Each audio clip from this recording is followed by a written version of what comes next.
employers from disappearing out the Football League and into almost certain financial oblivion.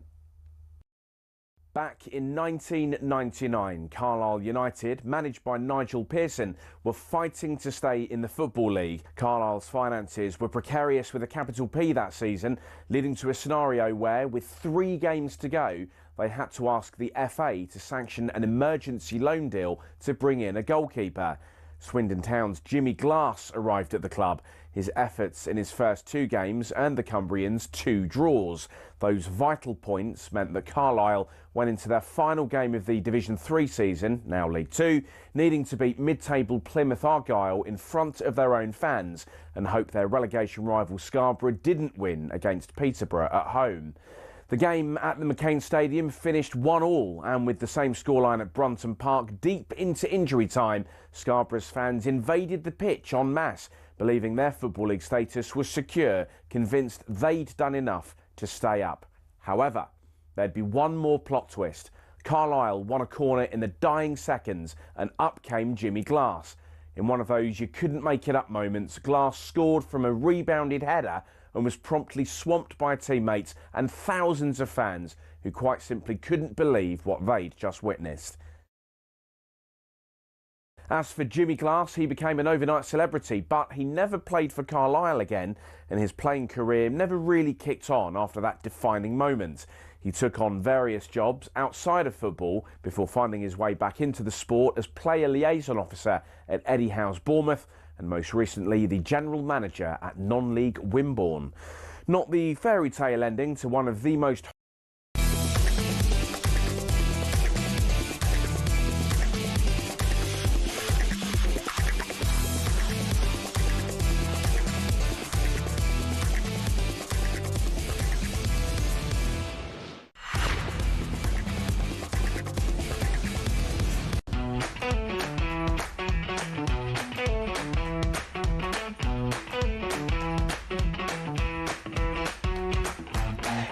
Good afternoon, this is the Sunday session on talkSPORT. I'm Olly, Clink, hope you're having a great weekend. I've got the former Arsenal winger Perry Groves alongside me throughout the afternoon, and it is action-packed. The Wimbledon men's final gets underway from 4 o'clock as world number 1 Yannick Sinner takes on the electric Carlos Alcaraz. Lisa O'Sullivan is there for talkSPORT.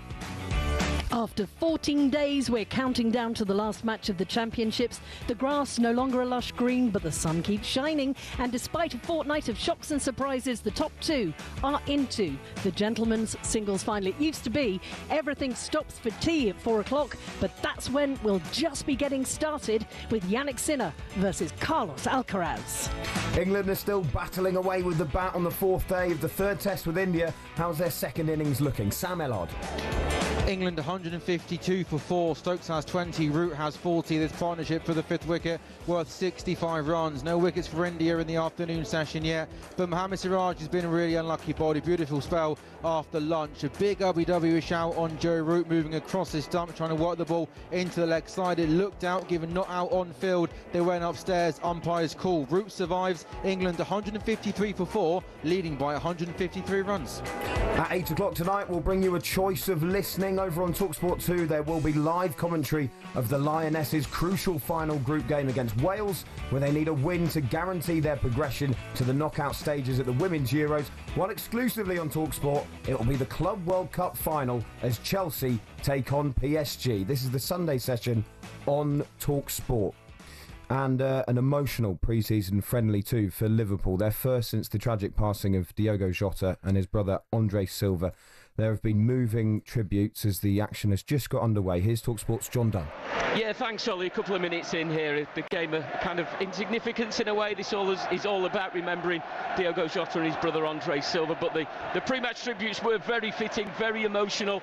There was a rendition from Irish singer Claudia Rose Maguire of "You'll Never Walk Alone." I don't think there was a dry eye in the house during that one, particularly when Ben Whiteman, the Preston captain, walked the length of the pitch to place a wreath in front of the nearly 5,000 Liverpool fans in the very fitting today, the Bill Shankly Kop away to my left-hand side. Liverpool fans all over the stadium. It's a full house, around 23,000, but you couldn't hear a pin drop during the minute silence. Liverpool players and fans visibly upset, and rightly so, as they come together in a game scenario for the first time since that tragic passing 10 days ago. They've retired the number 20 jersey this week, but so many of the supporters are wearing that shirt and that name as they arrived at Deepdale today. A few minutes gone, it's Preston 0, Liverpool 0.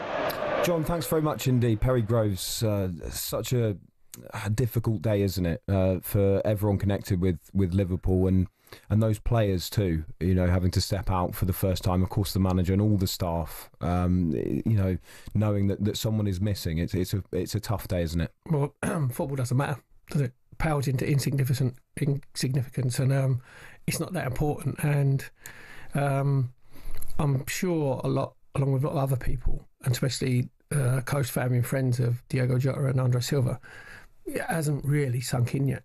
You know, when you say the minute silence was impeccably observed, the Never Walk Alone, we was all very emotional, like, listen to it. And basically we send all our thoughts and prayers to the close friends and family of Diogo Jota and Andre Silva, and they can take, it's probably small solace that people are with them and they're always in their thoughts. Yeah, absolutely. And as John said there, you know, not a dry eye in the house and no surprise, and impeccably observed as you would expect to. Very sad circumstances. Perry, there's a big game tonight, the Club World Cup final, Chelsea taking on Paris Saint-Germain, and actually, I mean, it looks like an uphill task, doesn't it, really, for Chelsea, just because of how good PSG have been in this tournament. Yeah, very much so. And obviously you have Pedro Neto playing for Chelsea, who was a very, very dear friend of Diogo Jota. So, you know, somebody like him been affected, you know, mentally and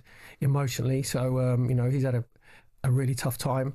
And the game itself, PSG, they've been a slow burner, haven't they, from that last half of last season, where they've been the best team in the world. So Chelsea are going to have to be at their very, very best. Every one of their players is going to have to be an 8 out of 10 to 9 out of 10 to stop the machine at the moment is PSG. Just before we explore that a bit further, there has been a wicket at Lords, England against India. Sam Ellard.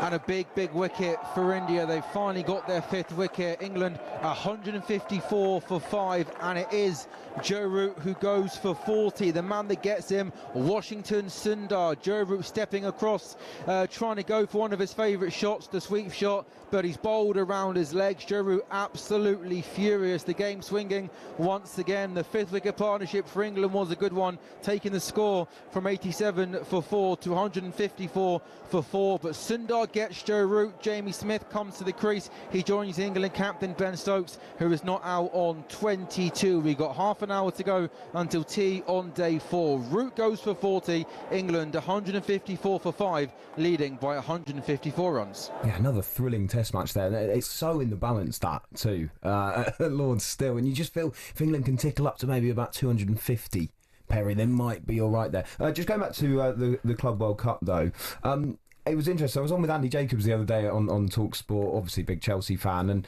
and he was kind of saying, look, it'd be great if Chelsea won this competition, but actually, you know, the money they're taking home from this competition anyway, he kind of said, it's job done already in some way.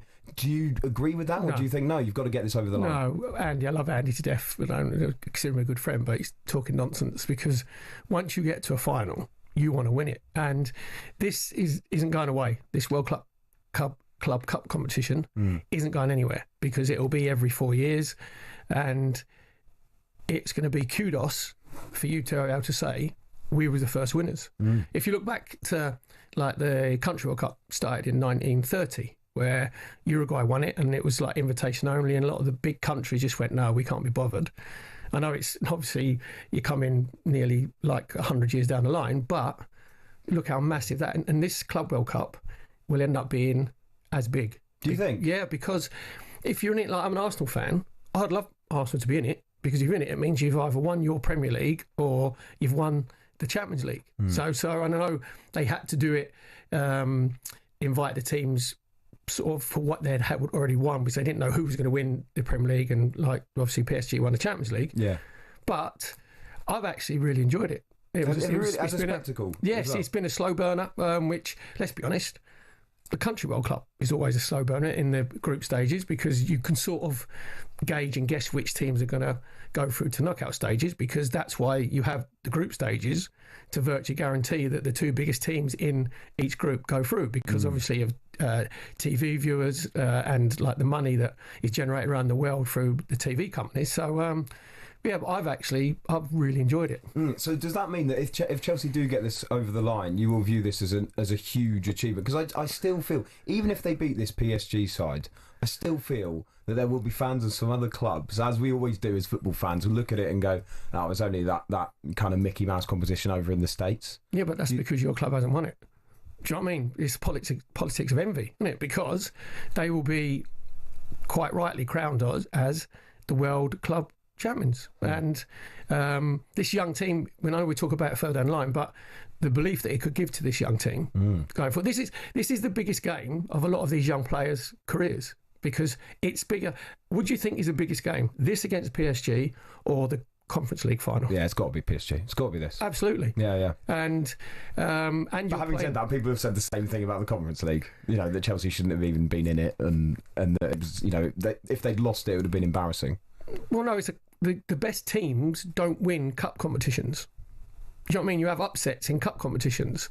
I mentioned about the league stages is because it gives the big teams, a chance to get through to knockout stages. But in a 1v1 game, we've seen with Man City against Al Hilal getting beat 4-3. Doesn't mean that Al Hilal, over a period of 10 games, Man City will probably beat them 8 or 9 times. But in that one game where Man City were poor off the ball and were leaking goals for fun, that becomes world news. It wasn't on the back 2 or 3 pages, was it? In this country, that was back page news, because a massive team like Man City got beaten by Al Hilal.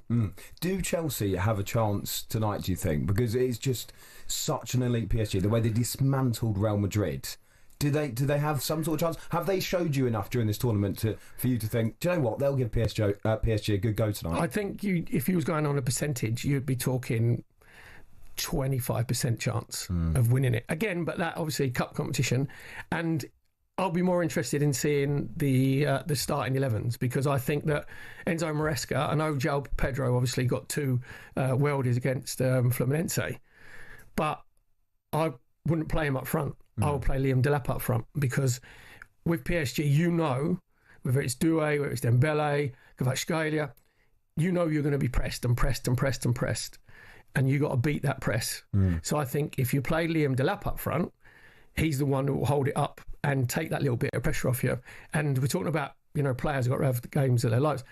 Sanchez has got to be like an octopus, basically, because he's going to have to be pulling off saves all over the place.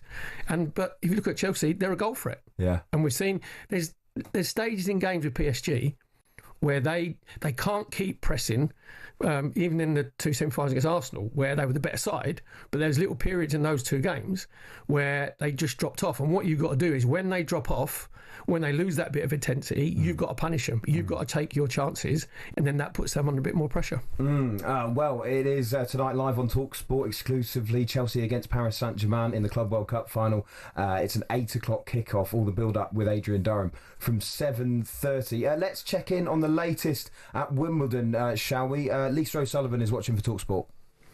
Yeah, they're just kind of completing every other match that needs to be done at Wimbledon before, for the first time, the men's singles final is played at 4 o'clock and will be the final match of the championships in 2025. So that means here on centre court, Shea Suwei is taking on Yelena Ostapenko as her partner. The number 4 seeds taking on Veronika Kudermetova and Elise Mertens of Belgium. In the ladies' doubles, we're into a deciding third set. Shea and Ostapenko absolutely raced away with the first set, 6-3. It looked like they might be in complete control of the match, but Kudermetova and Mertens coming back in that second. It is a break, though, to Shea Suwei Ostapenko, who are 4-2. Just checking, 4-2, yes, 30-40, have another break point against the No, it's not a break point. 4-2 up in the deciding third set. There we go. And the men's final coming up from 4 o'clock as well. John Dunn is watching the pre-season friendly between Preston and Liverpool. There's 16 minutes gone at Deepdale. It's Preston 0, Liverpool 0 so far. Pre-match, it was all around remembering Diogo Jota and brother Andre Silva after their tragic passing 10 days ago. An impeccable minute's silence. Pre that, there was a rousing rendition of You'll Never Walk Alone. Ryan Ngoma, a 16-year-old who's starting for Liverpool today, has just had a mazy run, got to the edge of the area, shot that was deflected wide. Liverpool 6 summer recruits, but only 1 starts today. That's goalkeeper Georgi Mamadashvili. 5 on the bench, Freddie Woodman, Arman Peichi, Milo Kirkes and Jeremy Frimpong. Florian Wirtz is not involved today. Liverpool have started the stronger. The Liverpool fans were slightly subdued after the noise from kick-off, but now they're starting to find their voice, and every other song is that of Diogo Jota. Preston 0, Liverpool 0. And it's the 4th day of the third test between England and India at Lords. England are in their second innings. Sam Ellard, how much do you think they need to try and get to if they want to win this game? Yeah, 160 for 5 the score at the moment, and the lead is exactly 160 runs. We think if England can get to a lead of around 250, they'll be happy with that. We've seen the pitch today play is quite a two-pace pitch. We've seen some balls really go through high, keeper taking above his head. Some balls have kept low, so maybe a lead of 250. England might take that. India will love to be chasing, score of around 200, maybe a touch above that, but you'd say 161 for 5. The game feels really, really in the balance at the moment. The 5th wicket to fall about 10 minutes ago was Joe Root trying to sweep Washington Sundar. The 5th wicket was an important one for England. It took the score from 87 to 4 to 154 for 4. There was a fascinating hour of play after lunch where, in particular, Mohammad Siraj bowled a lengthy spell, and he bowled beautifully. And if he bowled that spell again, he could have easily picked up 2 or 3 wickets. There were some big appeals for LBW. He beat the outside edge on a couple of occasions, just couldn't get the wicket that he probably deserved. On comes the off-spin and Washington Sundar. He bowls Joe Root. So Jamie Smith has had a great series with the bat. He's got 6 to his name. Ben Stokes not out on 24, looking to play a real captain's innings. And we've got 20 minutes until we go and have a cup of tea. And this game is just beautifully poised. England 162 for 5 with the lead of exactly 162 runs.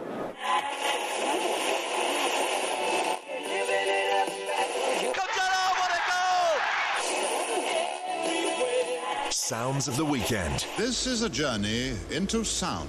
On talkSPORT. Yeah, it's now time for Sounds of the Weekend, where we bring you some of the most interesting stories from the past week, and you send in your song suggestions to fit the stories. We need your help with this. You can text us on 81089. Now, pre-season is a time used by clubs to help the squad gel together, Perry, and work on tactics and formations. And often, as you know, clubs will venture abroad. Sometimes even championship sides do it. Sometimes even Oxford United go to Indonesia.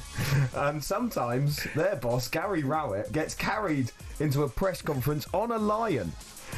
On a lion. Have you heard that you've right? seen it, obviously. I have seen it. It's amazing. It's genius. It's like, in Blackpool you used to have the Donkey Derby, right? Yeah. This is like the feline equivalent. Him and his staff and the player are loving the fact that they're on the top of a lion that's being carried, and he's milking the crowd for fun, isn't he? It. The head of the lion's bobbing away, and it looks like they're in a Donkey Derby. It's genius. He's waving away. Yeah, he loves it.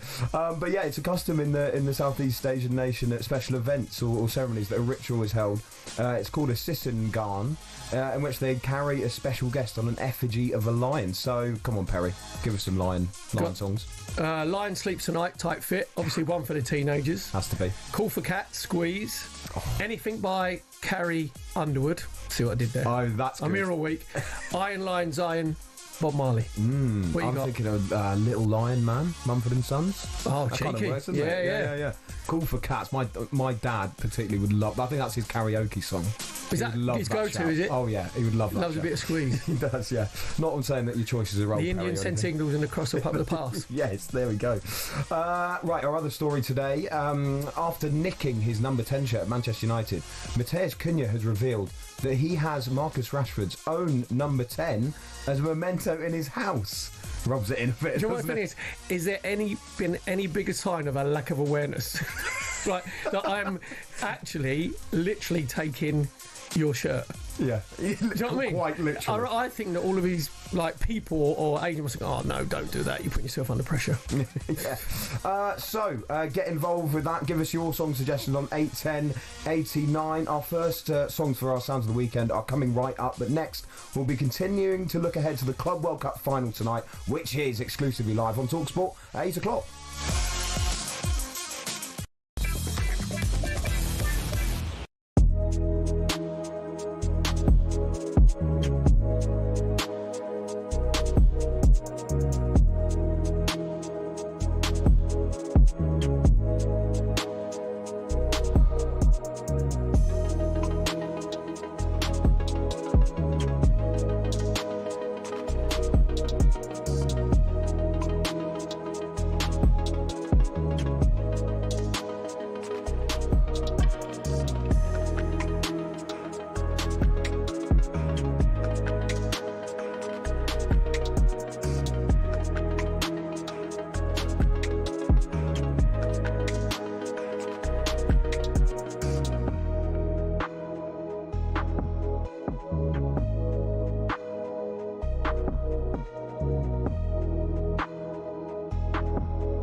Sounds of the Weekend on the Sunday session on talkSPORT.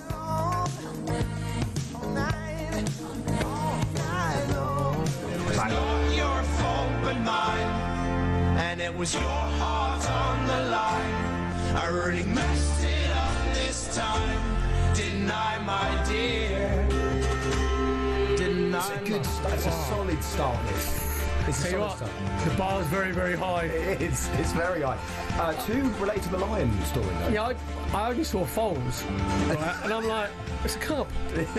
No, hold on. This is Mumford and Sons. This is Little Lion. Oh, right. This is Little Lion Man, and then obviously the other one, Lionel Richie. See what you've done there. I like that. So yeah, I like the use of the artist. It can be the artist as well. It doesn't have to be the song. Yeah, but the thing is, our listeners will be far more eclectic than what we are. Trust me. That's very true. Yeah. Get involved on the Sounds of the Weekend. 81089. Gary Rowett being carried by a lion when at the pre-season tour, and Mateus Cunha revealing that he has Marcus Rashford's own number 10. There's a memento in his house. Right, there has been a wicket in the cricket. Sam Ellard. Oh, the game has turned on its head. 6 down now, England, 165 for 6. Washington Sundar has got 2 in the space of 2 overs. He bowled Root for 40. He's now bowled Jamie Smith for 8. It's a ball that Sundar, he's beaten Smith on the outside edge to take out off stump, but hasn't turned. A little bit of a quicker delivery, so Jamie Smith is expecting the ball to come back into him. It doesn't spin, so it just goes straight on and smashes into his off stump. So Smith goes for 8. Chris Wokes has got 1 to his name. He comes in at 8. Ben Stokes, the England captain, is still there, unbeaten on 24. And when Ben Stokes is at the crease, you still have some belief, some confidence that England can maybe get up to above 200. Can they get close to 250? What a chase that would be. We've got 15 minutes until tea. I have a funny feeling we might see Jasper Bumrah back into the attack for maybe 1 or 2 overs before tea. Stokes on 24, Wokes on 1. Just ages to continue. England 165 for 6, and that lead is 160 65 runs. Yeah, it wouldn't be that surprising to see Boomerang back in the attack. Come on, Stokesy. Need a bit of Stokes magic there, I think. Now, we've been talking about the Club World Cup final, Chelsea taking on PSG. It is live on talkSPORT a bit later on tonight. And the Chelsea manager, Enzo Maresca, has been speaking ahead of the game, and he has heaped praise on tonight's opponents in the final, the European champions, PSG. No, I just said I'm agree with most of the people that they say that they are the best team in Europe, the best team in the world, and the reason why is because they are showing this. They show in France, they show in the Champions League, they are showing this competition. We have maximum respect for them. I said in my last press conference that I really enjoy watching them. But at the same time, we're gonna try. We are here to try to do our best and to win the final. So of course he's talking them up quite a lot there, Perry. You know, and he's right to do it. I mean, they are absolutely fantastic. But I'm just wondering, from a player's perspective, how did you want your manager to approach that kind of thing, that kind of press conference? Would you want him talking up the opposition so it kind of takes a bit of pressure off you? Exactly, yeah. Just eases the pressure. And he's only saying there what most people are thinking anyway, but also he's just being very, very complimentary. He didn't throw in, we've got a very young side and we're still developing. He might be able to throw that in to take the pressure off even more. So, yeah, it hasn't surprised me. And I know there's halfway through the season, a lot of Chelsea fans weren't happy with Maresca because obviously they were flying at the beginning of the season. They had their dip, which was going to happen because it's a development side. I think what's the average age? 23 and a half, I think, isn't it? Or just under 24. So they was going to go through that dip. And then obviously they got themselves in like Champions League position. They won Conference League where they could play like the B team on the Thursday, which he managed really well. And now you can just see this Chelsea side developing.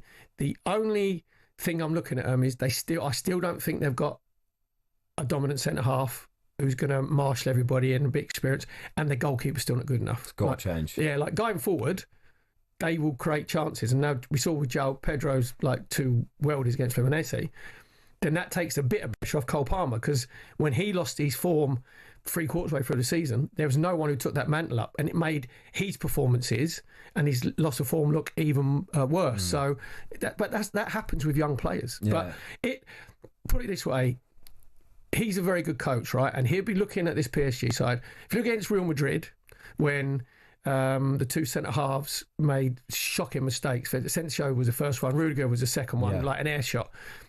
You would be saying to your centre-halves or even your wing-back, where it's Cucurella or it's Gusto, whatever, I don't want you getting the ball off Sanchez for the first 10-15 minutes. We're going to play. We're going to go forward. We're going to play. We're not going to let PSG get the momentum of coming and close us down and setting the press off. Well, I tell you what's quite interesting. Have you seen the way that PSG have been kicking off at this tournament? So every single kick-off they've done, it's been like a rugby kick-off. They smash it into touch. I love that. Again, what they do is they say, right, if they're kicking off, they're going to play for touch and we're going to pen you in, because the modern day coaches want you to play out from the back, and they know that. Because again, if that was happening, this is proper 80s stuff, right? It would be if they kick off and they kick it. Well, actually, Brentford were brilliant. They were the kick-off kings, weren't they, for a little period of time last year? They scored 3 games on the trot in like the first minute. Yeah. But you would be saying, again, if they kick off, I don't want you throwing it inside, I don't want you throwing it back to goalkeeper. All we're going to do is we're going to fry up the line. We're going to fry up the line, and hopefully we might get no throw-in, or, if we're going to give the ball away, we're going to give it away in an area that's not very dangerous. So they've got to be aware of it, which they should be, because each team now has 15, 16 analysts. So it's not obviously going to take them by surprise, is it? And I think with Maresca, he is a manager that does adapt to certain oppositions and certain situations. So I can see him drilling that message into his players. Right, let's head off to the game. The pre-season friendly between Preston and Liverpool. Watching for talkSPORT, John Dunn. Where it's Preston 0, Liverpool 0, a game that is all about the passing, the tragic passing of Diogo Jota and Andre Silva. First time the Liverpool players have appeared on the pitch since the tragic events of 10 days ago. There's quite a sombre atmosphere as the game kicked off, but then as the clock struck 20, everyone in Deepdale, it's a full house here, everyone on their feet, chant, and the chant that the Liverpool fans have dedicated to the Liverpool player Diogo Jota started to ring around, particularly the away end, the Bill Shankly Cop to our left-hand side, and it didn't stop after the minute. It just kept going and going, and that's given noise to Deepdale as we remember the tragic passing, both brothers appearing on the big screen just above those Liverpool supporters away to the left-hand side. On the field, Liverpool the better side. Rio Ngoma, Frederick Chiesa and Dominic Szoboszlai have all come close, but as we just pass over the half-hour mark, it is still Preston 0, Liverpool 0. And the women's doubles final is going on at Wimbledon. The men's final is up from 4 o'clock, but watching that doubles final, Lisa O'Sullivan. And we have winners in the ladies' doubles. Veronika Kudermetova and Elise Mertens have beaten Shesue and Yelena Ostapenko 3-6, 6-2, 6-4. They're making their team debut at Wimbledon and fifth across the majors. They played Roland Garros earlier this year but hadn't been together as a pairing since 2022. So Kudermetova and Mertens absolutely delighted with the victory. They are the Wimbledon champions. OK, next on the Sunday session. There we go. That's the Folds. There's the Folds. There we go. Yeah, my number. Dom did me. Yeah, it's always Dom's fault, isn't it? Bless him. We love Dom, of course. That was suggested by Ryan in Pontefract. Keep them coming in on 81089 in just a moment. We're going to be giving our thoughts on the Club World Cup as a whole, as a spectacle. What did we make of that? It's coming up next.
This is the Sunday session on talkSPORT with me, Olly, Clink. I've got the former Arsenal winger Perry Groves alongside me. There's been a goal in the pre-season friendly between Preston and Liverpool. John Dunn. Preston 0, Liverpool 1. Conor Bradley, the goal scorer, looking to fill the boots of Trent Alexander-Arnold on a full-time basis, certainly showing his worth here. But the goal was all about the 16-year-old Rio Ngoma. Mazy run down the left-hand side into the penalty area, laid off to Chiesa, left of the 6-yard area. His cross touched on by Szoboszlai. It was then Conor Bradley all alone right of the 6-yard area, despite defender Hughes and goalkeeper Everton in his way. Despite the tight angle, managed to squeeze it in. But the 16-year-old Rio Ngoma is certainly proving to be the highlight of the game so far. Preston 0, Liverpool 1. Now, we've been chatting about the Club World Cup final, which is tonight, Chelsea against PSG, and we wanted to chat a bit about the tournament as a whole as well. And the FIFA president, Gianni Infantino, has been speaking about that ahead of tonight's final. If you want the title at the beginning, I don't know, as we are in Trump Tower, the golden era of global club football has started. Maybe we can start with that, but we can say definitely that this FIFA Club World Cup has been a huge success. Well, when we heard first some time ago, even some months ago, some weeks ago, well, it will never happen. Well, it did happen, and it happened successfully. We heard nobody will come to the games, and we had, with the final tomorrow, almost 2.5 million spectators in the stadiums. This is around 40,000 per match. We heard as well that financially it would not work, would be a flop, nobody's interested. Well, I can say that we generated over 2 billion, almost 2.1 billion revenues with this competition for 63 matches. Sorry, that makes an average of $33 million per match. There is no other club competition in the world today that comes anywhere close to a value of $33 million per match. So it is already the most successful club competition in the world from all different measurements. Oh, so there we go. So no other club competition has made as much money as the Club World Cup. So has it been a roaring success for you, Perry? I don't know if it was you, but I think Gianni Infantino kept talking about money. Didn't he? That was it. Just money. We knew that. The pretense was that it was to expand the global game. Obviously, get teams from all the continents coming in. Obviously, we saw teams from New Zealand coming in, obviously getting beat. Was it West Auckland got beat 10-0, didn't they? But that's obviously they're nowhere near the standard. So at first it was, let's expand this game and get more interest. And now all it was, by the way, £2.1 billion it's been generated, $33 million per game. So it is all about money. If you look at that side, I don't know the figures, I'm not an accountant, but if they're the figures, then you would say on that side of it, which is all he's interested in, he's getting like money in, then it has been a success. Yeah, but to be fair though, what about the games where there were plenty of empty seats because the scheduling was bad, or the fact that some of the tickets that he was talking about there were being sold for about $8? $8. Yeah, but don't they? The Americans have the dynamic pricing, don't they? Where they put the prices high first, and then if it doesn't sell, so there could be one fan going to a game who's paid $400 for a ticket, and then the closer you get to the game on the morning of the game, you end up paying $10. Well, surely, normally it's like the other way around, isn't it? Where you should be one price for tickets, full stop, shouldn't it? It should be right. I know you get like different levels where you sit in, obviously close you are to the touch line and close you are to the halfway line. I get that, but they should be just probably 3 or 4 different prices, and then that's it. You mentioned about kick-off times. They've been kicking off midweek, haven't they, on a Tuesday or Wednesday afternoon, where those games that are struggling for fans, it should be promoted in with the local schools, in with all the local football clubs there, so you get the boys and girls coming with their mums. They couldn't do that. Do you know what I mean? So it's in its infancy. So they know they've made mistakes, which they're going to have to address the next time that it's played. Do you know what's funny as well, though, is that you're so right that the whole spiel that he came out with there was all about money. He might as well have had a spreadsheet up and was just reading out figures. He did. Which he basically did. But what's funny is, actually, especially in the knockout rounds, some of the football's been brilliant. Some of the games have been excellent. We've already talked about Man City losing to Al Hilal, Real Madrid getting torn apart by PSG, and all these teams not playing, second string sides, are playing the best teams. I'm looking forward to the final tonight. And actually, to be honest, I've been pretty sceptical about the whole tournament. But actually, as it's got to the knockout stages, and as these games have become more interesting, it has grown on me a fair amount. But I just thought the way he was going on about it, as if they've created this unbelievable spectacle that no one could get enough of. That isn't true. We saw that wasn't true. With the way that some of the stadiums were empty and some of the games were so non-competitive in the early rounds. Yeah, but he's like a politician, where it's his own speak, and he's been obviously very positive. He's trying to sort of fool everybody. When he said the one thing that he did get sort of right was when he said the average crowd at the moment, not taking into account obviously the final tonight, is 38,369. There's been 15 games of over 60,000. So most of them were obviously Real Madrid games and PSG games. There was 4 that failed to get 10,000, which you would expect at the beginning of a tournament, because they were the teams that had less supporters and less fans. So get the pricing right, which they should do. Get the kickoff times better. So I know that, again, because they're taking, so you mentioned the 2.1 billion, because they're taking so much money from TV companies around the world, then they actually dictate what times the games have to kick off. So then maybe you have to be a little bit strict on that. But I would say, as a neutral, I was buying into it straight away. I didn't buy into this, players are going to be tired, by the time that it comes to January, February next season, they're going to be fatigued. Because I've seen, I know Man City went out early, I've seen Erling Haaland on the back of a massive banana with his girlfriend, you know what I mean, going around quite rightly getting his rest. The Chelsea players, they'd have had a week off before the tournament started, quite rightly so. And after, today, obviously, this will be their last game. The Premier League season starts on the 15th of August. Yeah. So they haven't got a report back until probably the 7th or 8th. I saw Cole Palmer go around Times Square on a scooter as well. It's having a great time. But they've had, obviously, downtime in the States, because, again, it gets you a chance to bond with your new teammates, which is fantastic. Obviously, Joe Pedro and Liam Glapp coming in, gets the managers a chance to embed their principles and philosophy into the new signings.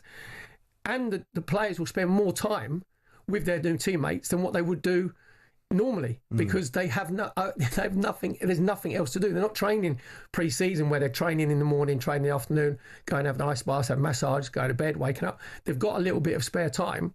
So these Chelsea players now, Cucurella was in the paper today saying about he's got 3 weeks, so he'll have 3 weeks off, doing absolutely quite rightly nothing. So please, I'm not buying into the tired thing. I'm old-fashioned, where you get paid twice a week to run around chasing a pig's bladder of air for a round. Do you know what I mean? For 90 minutes. And young lads as well. But you're getting paid basically for the pressure is the games, right? The pressure is on the games, no doubt about it. You have to be mentally strong.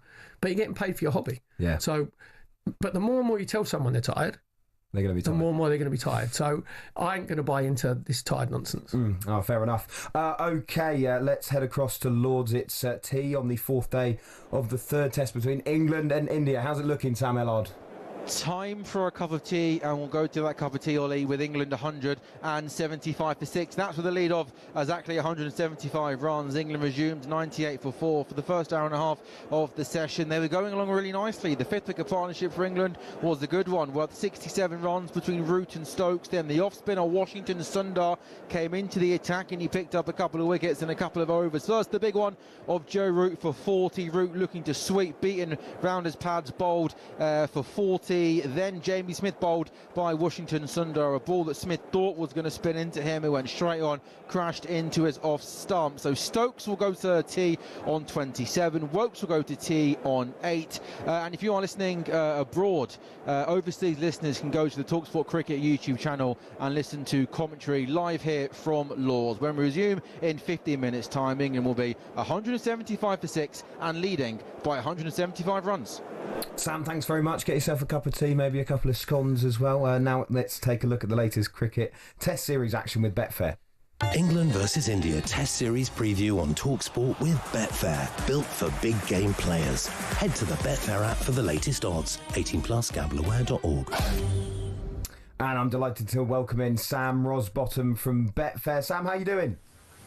Yeah, not too bad, fellas. I mean, I'm ready for my tea as well, to be honest. We all are, Sam. We all are. Don't worry about that. So it is tea on the fourth day. We've just heard from Sam there. What are the in-play odds looking like? Because this is very much in the balance, you feel? Well, the market would suggest otherwise, to be completely honest with you. It looks as though all the momentum is with India. They're as short as 4-6 to win this game now. As we just heard from Sam, those past couple of wickets absolutely crucial for India, breaking up that key partnership of Root and Stokes. But Stokes is still in there. You can back England at 15-8 to win this match. Obviously, India have got to get England all out, and they've got to have another innings as well. So this, like you say, still could be on for England. The draw currently 13-2 if you think it's going to go all the way. But yeah, big moments for England to come in this after tea. Sam, now what odds could you give me that another England batsman will get out playing the sweep shot? Honestly, shouldn't they just put your brooms away? Like Harry Brook and Joe Root, just say stop sweeping. Just play straight back. We saw it, didn't we, in the first test when Duckett was sweeping them here, there, and everywhere, and we were absolutely raving about it. So maybe we over-egged it a little bit in the first test, I suppose. What other specials then have you got for us on this one, Sam? Yeah, look, as I've just said, Ben Stokes still in there. He's always been England's key man, hasn't he? And he's got a knack of really grabbing the game by the scruff of the neck. If he is going to do that, he's obviously going to be absolutely critical for England.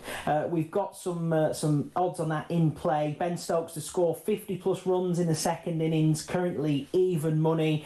Ben Stokes to score 50-plus runs, and Chris Woakes to score 25-plus runs in the second innings. That's 12-5. They're the partnership that are currently in at the minute. Obviously, Stokes currently on 27 runs himself as well. If you think it's going to be one-way traffic and India are just going to continue after tea like they've left off, England to be bowled out for under 250 runs in the second innings, which would be a disaster, is odds on, I'm afraid to say, at 10-11.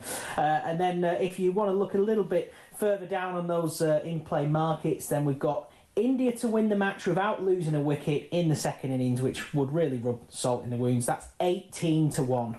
Sam, brilliant stuff. Thanks very much indeed. That was a look at the latest Test Series action with Betfair 18+, gambleaware.org.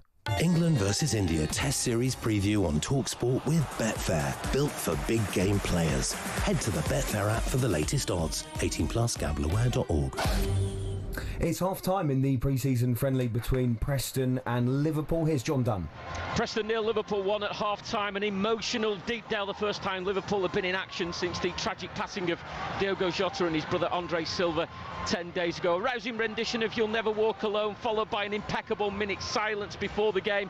The match itself dominated by Liverpool. 16-year-old Real Ngoma, a standout performer, the left winger with some mazy runs and some great skill. He created the goal that was finally turned home from close range by Connor Bradley.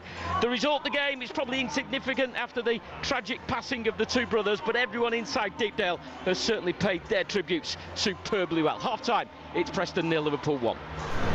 John, thanks very much indeed. Right, coming up next here on talkSPORT, we'll be looking ahead to the men's singles final at Wimbledon as Yannick Sinner faces off against Carlos Alcaraz.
of the weekend on the Sunday session on talkSPORT.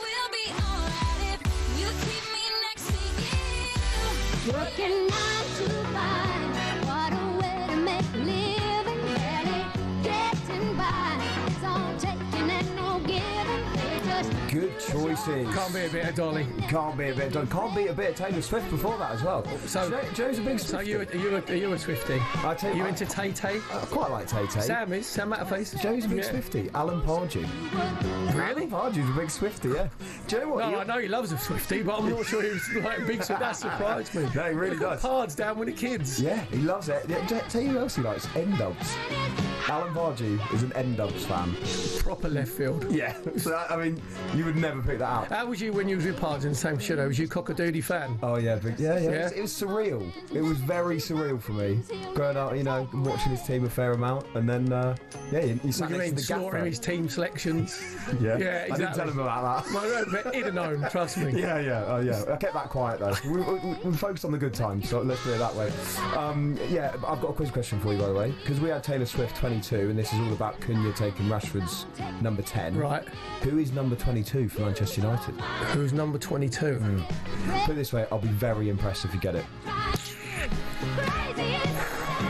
New signing? No. It's hard. It's really hard. Normally a 22 would be the reserve team, like Bayandir, wouldn't it? Or the reserve team goalkeeper. On the right line. Heaton? It is Heaton. Well done, Perry. Very, very That's good. surprise, isn't it? Yeah, that's very good. And it's killed you. Yeah, well Googled. How'd you do that? Yeah. Don't forget that the Scottish Open is live right now on talkSPORT 2 with Brits Rory McIlroy and Matt Fitzpatrick on the charge ahead of next week's Open, which will also be live on talkSPORT 2. McIlroy is leading on 12 under, while Fitzpatrick is in the chasing back on 10 under. But now let's turn our attention to Wimbledon, because we are not far away from the men's singles final. The players are entering the court. We're joined by talkSPORT's Lisa O'Sullivan, who is there for us. Lisa, it's absolutely mouth-watering, this, isn't it? And it just feels, doesn't it, as if, we've had the greats, haven't we, in terms of Federer and Djokovic, Nadal, etc. But it's a new era, and these two are going to be leading it. First time we've had two players born in the 21st century contest a gentlemen's singles final at Wimbledon. How old does that make you feel? And yes, it really is. I mean, we're looking at all the records that are going to fall in future years, and we're looking at back to 2006 when Federer played Nadal for the first time to have a lineup of players this young, and yet you can't help but hark back to the past. But these two are absolutely ripping up the turf and ripping up the way that tennis is played. You could say that Carlos Alcaraz, though, has got a bit of Nadal, a bit of Federer and a bit of Djokovic all chucked in there. He's certainly got the centre court crowd behind him. But Yannick Sinner, I kind of can't help but feel, and again I'm showing my age here, he kind of reminds me a bit of Ivan Lendl with his stone face that he puts on the court sometimes. So as far as we're going forward, there's so much history that these guys are enjoying, embracing and well versed in as well. Lisa, Yannick has been a bit of a sinner in the past because obviously he had the 3-month ban, didn't he, which was in between any of the Grand Slams. How is he seen by the fellow players? Because I think he said it was through a substance he had a massage in, and masseuse has been sacked. So how's that gone down with the other players? So Sinner and Alcaraz are mates in the locker room. I think what perhaps upset the tennis watching public was the big difference between how the world number one, who has a very good team of lawyers, can handle a failed doping test, to players further down the ranking. So we didn't know about this two failed doping tests until a resolution had been come to, because the lawyers were able to follow the letter of the law.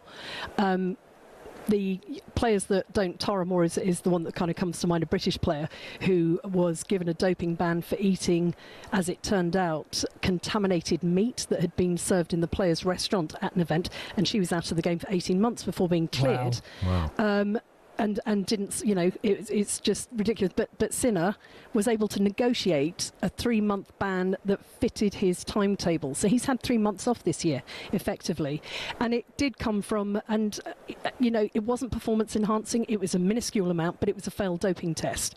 And it came from an over-the-counter medication that his masseuse or trainer had put on his hand before he gave Sinner a series of massages, because he had a cut on his hand. He'd bought it over the counter and they traced it back, and that was what failed the drug test. So he didn't gain anything from the doping, but he failed the doping test, so he had to serve a ban. And I think it's not that he was taking drugs, that's clearly not the case, but I think the way that it was handled is what's upset some of the people watching the sport.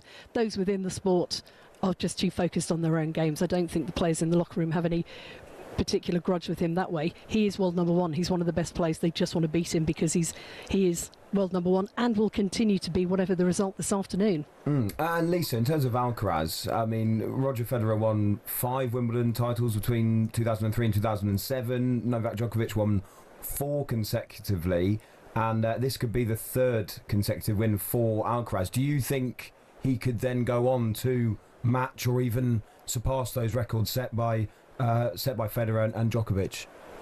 Yeah, and you've got Pete Sampras tucked in there as well, so he'd be the 5th to actually win 3 straight Wimbledon titles. Tell you what's more interesting, if we're going to go along that path, the Channel Slam, winning the French Open and Wimbledon. Only Bjorn Borg has done that in consecutive years, and Alcaraz could do that this time around. So managing the transition from clay to grass, which is, no mean feat. Some players never win the French Open, some players never win Wimbledon, but will, be multiple winners in either.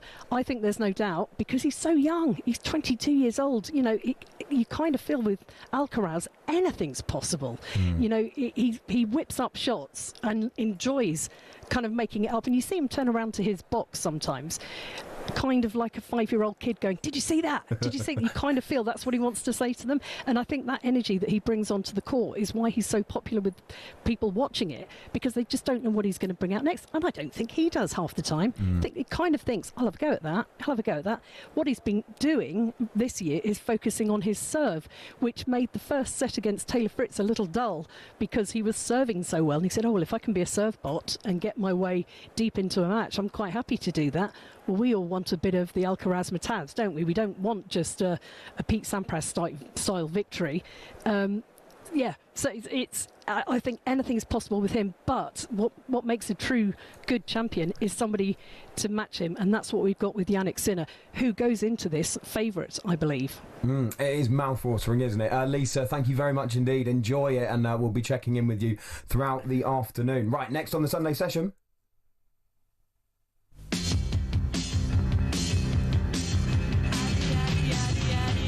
Oh, go on, Lena.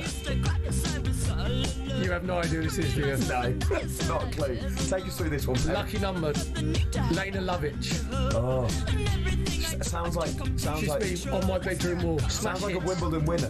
What, Lena Lovitch? Yeah, 6'4". Steve Lovitch. Oh, great stuff. So this is a number, of course. Yes, for 80s. Cunha. Might have been 70s, actually. Yeah, this is Sounds of the Weekend. We're taking song suggestions for Cunha, taking Marcus Rashford's number 10, despite the fact that he's got Rashford's number 10 in his house as a memento. And Gary Rowett was on a lion. On a pre-season tour over in Indonesia. It was an effigy of a lion, but he enjoyed it. And Perry's enjoying this song very much indeed. Get your texts in. There's some brilliant ones coming in already on 810 89, and we will play them out throughout the afternoon. Right, coming up next on talkSPORT, we're going to be looking at Friday's major ruling for Crystal Palace and Nottingham Forest. This is the Sunday session on talkSPORT.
Aguero, Solskjaer, Deeney, Watkins.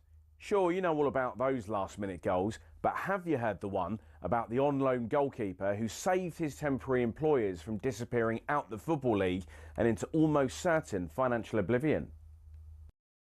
Back in 1999, Carlisle United, managed by Nigel Pearson, were fighting to stay in the Football League. Carlisle's finances were precarious with a capital P that season, leading to a scenario where, with 3 games to go, they had to ask the FA to sanction an emergency loan deal to bring in a goalkeeper.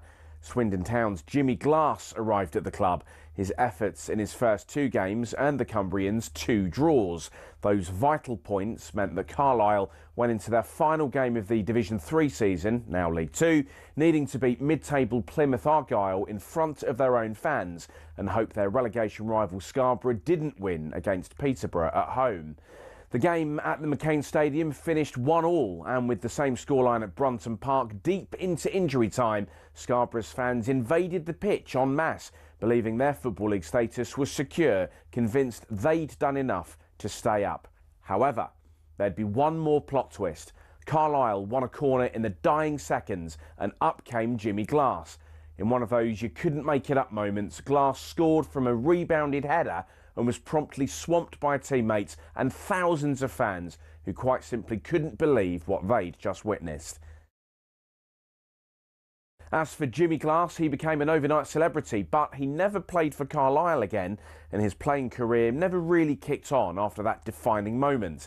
He took on various jobs outside of football before finding his way back into the sport as player liaison officer at Eddie Howe's Bournemouth, and most recently the general manager at non-league Wimbledon. Not the fairy tale ending to one of the most Hollywood moments in football, but the name Jimmy Glass will live on forever as the scorer of that goal, arguably the most important in any club's history.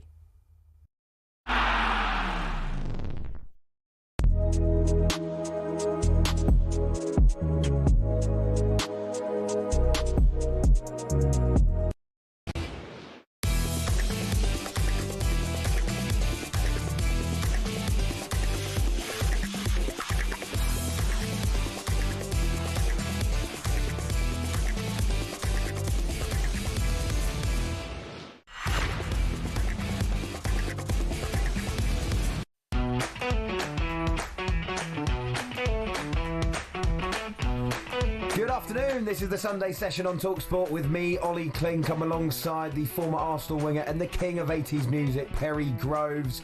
At Wimbledon, the men's singles final is beginning very shortly. The world number 1, Yannick Sinner, against the brilliant Carlos Alcaraz. Here's Lisa O'Sullivan.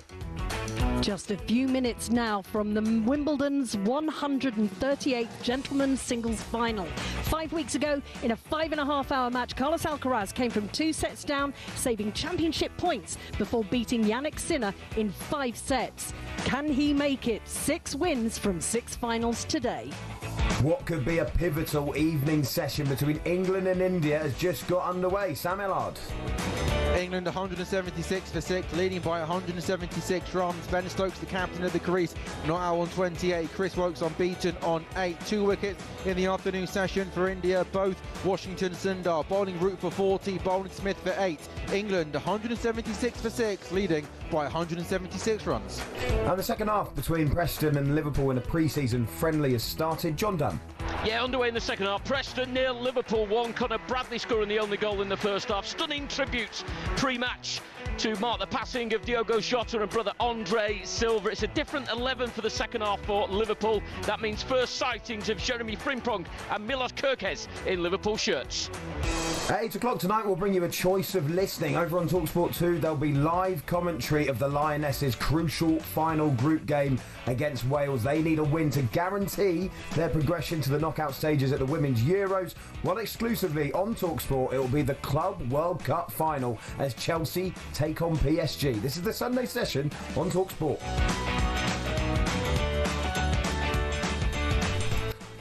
Now, Perry Groves, you will have seen the news, of course, that Crystal Palace have been demoted to the Conference League, and Nottingham Forest still could be promoted to go up into the Europa League. And this was because of a UEFA ruling, all to do with multi-club ownership. John Textor had a 43% stake in Crystal Palace. They didn't think it would be too much of an issue because they said he doesn't really have a say in the running of the club. That's all down to Steve Parish, but UEFA ruled that actually, you know, it was an issue because of his ownership of Lyon as well. He's a majority stakeholder in them. They got relegated as well from League 1 to League 2, but appealed and came back up. So, I mean, so many moving parts to this. But I guess my first question for you, because, you know, we've had Steve Parish come out and say that it's the biggest injustice in the history of football that Crystal Palace can't play in the Europa League next season.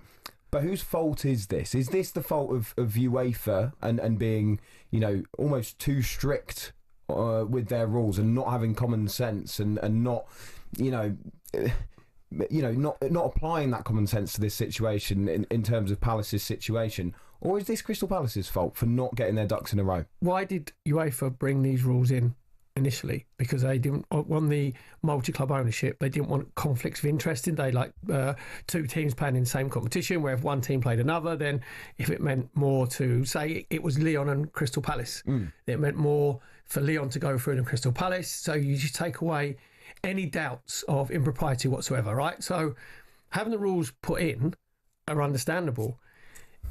He had to relinquish his any interest in Crystal Palace. I think it was March the 1st. That was the deadline, wasn't it? March the 1st, right? Crystal Palace were playing Millwall on March the 1st. Remember where Mateta got his injury, right? But that meant they were 3 games away from winning the FA Cup, okay? So there is negligence on the part of Crystal Palace, and Steve Parish, I think, is brilliant for Crystal Palace, you know, proper football man, and it was a brilliant story that Palace won the FA Cup. I was lucky enough to be at the next home game when they played Wolves, when so emotional with Joe Ward coming out, obviously with the FA Cup at the end, and Crystal Palace is what I call a proper football club. It's a fans like club, right? But that's Steve Parish's job. It's his job to be all over the rules and regulations of what UEFA are implementing. And I agree with him when he says that obviously John Textor didn't have any say or influence in Crystal Palace, right? But they're the only people who know that. In writing, he still had 43% shares. The irony is obviously Lyon is his other club, who he's got 77% shares in. He's run them into the ground because they're over like hundreds of £1 million in debt, but obviously they've been allowed not to get relegated. And the other big point is Marinakis at Nottingham Forest. He obviously had the dual ownership of Nottingham Forest and Olympiacos, and then he, in inverted commas, relinquished his influence on Nottingham Forest because of the conflict of interest with them and Olympiacos. Everybody knows that Marinakis is still in charge of Nottingham Forest, because if you're not, you shouldn't be running on the pitch shooting against Leicester if you're not in charge. Do you know what I mean? It's a bit of a giveaway, really, isn't it? So, just a bit. Yeah, so it comes down to, and I really do hope they're going to the appeals panel now, and then maybe even the court of arbitration for sport. On a moral football matter, I really hope it gets overturned, because Crystal Palace deserve to be in the Europa League. But on a legal premise, and you know what is actually the rules, there's been negligence on the owner, on Steve Parish's side. We'll explore that in just a moment, but there has been a goal in the pre-season friendly between Preston and Liverpool. John Dunn.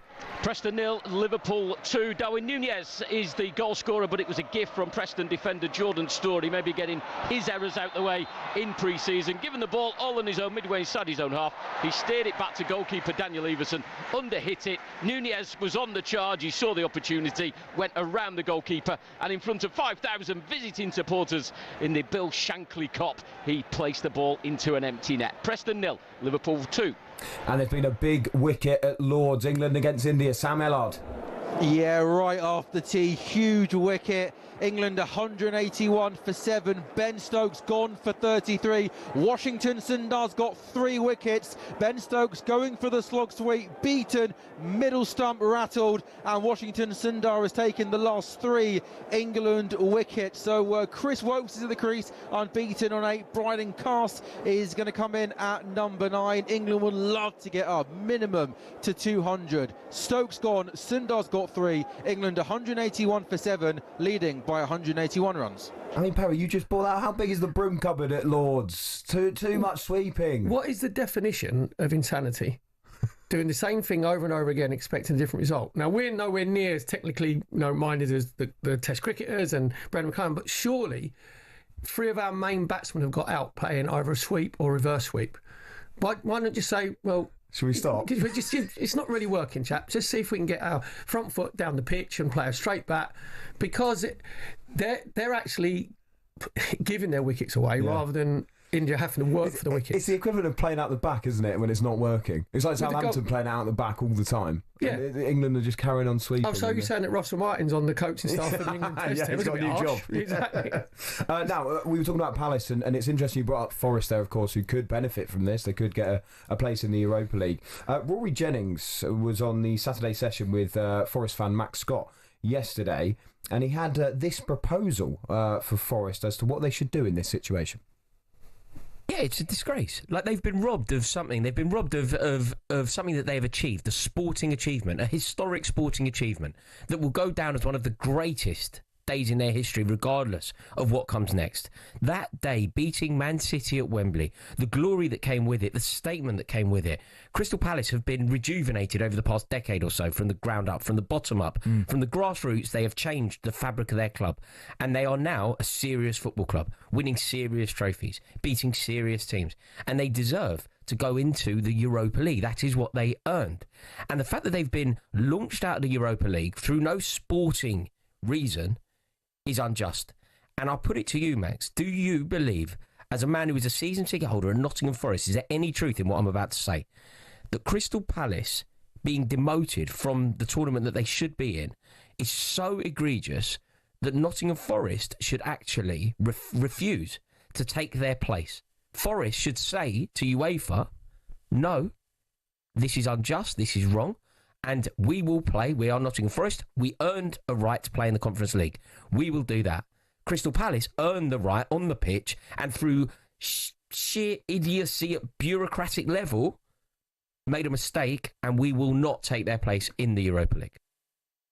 I mean, I love Rory, but I mean, there's so many issues what he said there. Firstly, try selling that to Marinakis. Sure, he'd be well up for that, wouldn't he? I think Rory needs to wear a bucket hat, doesn't he? If he's not been in the sun a little bit too much. I mean, like, I'm ginger, right? I know after the shade is my best friend, right? Yeah.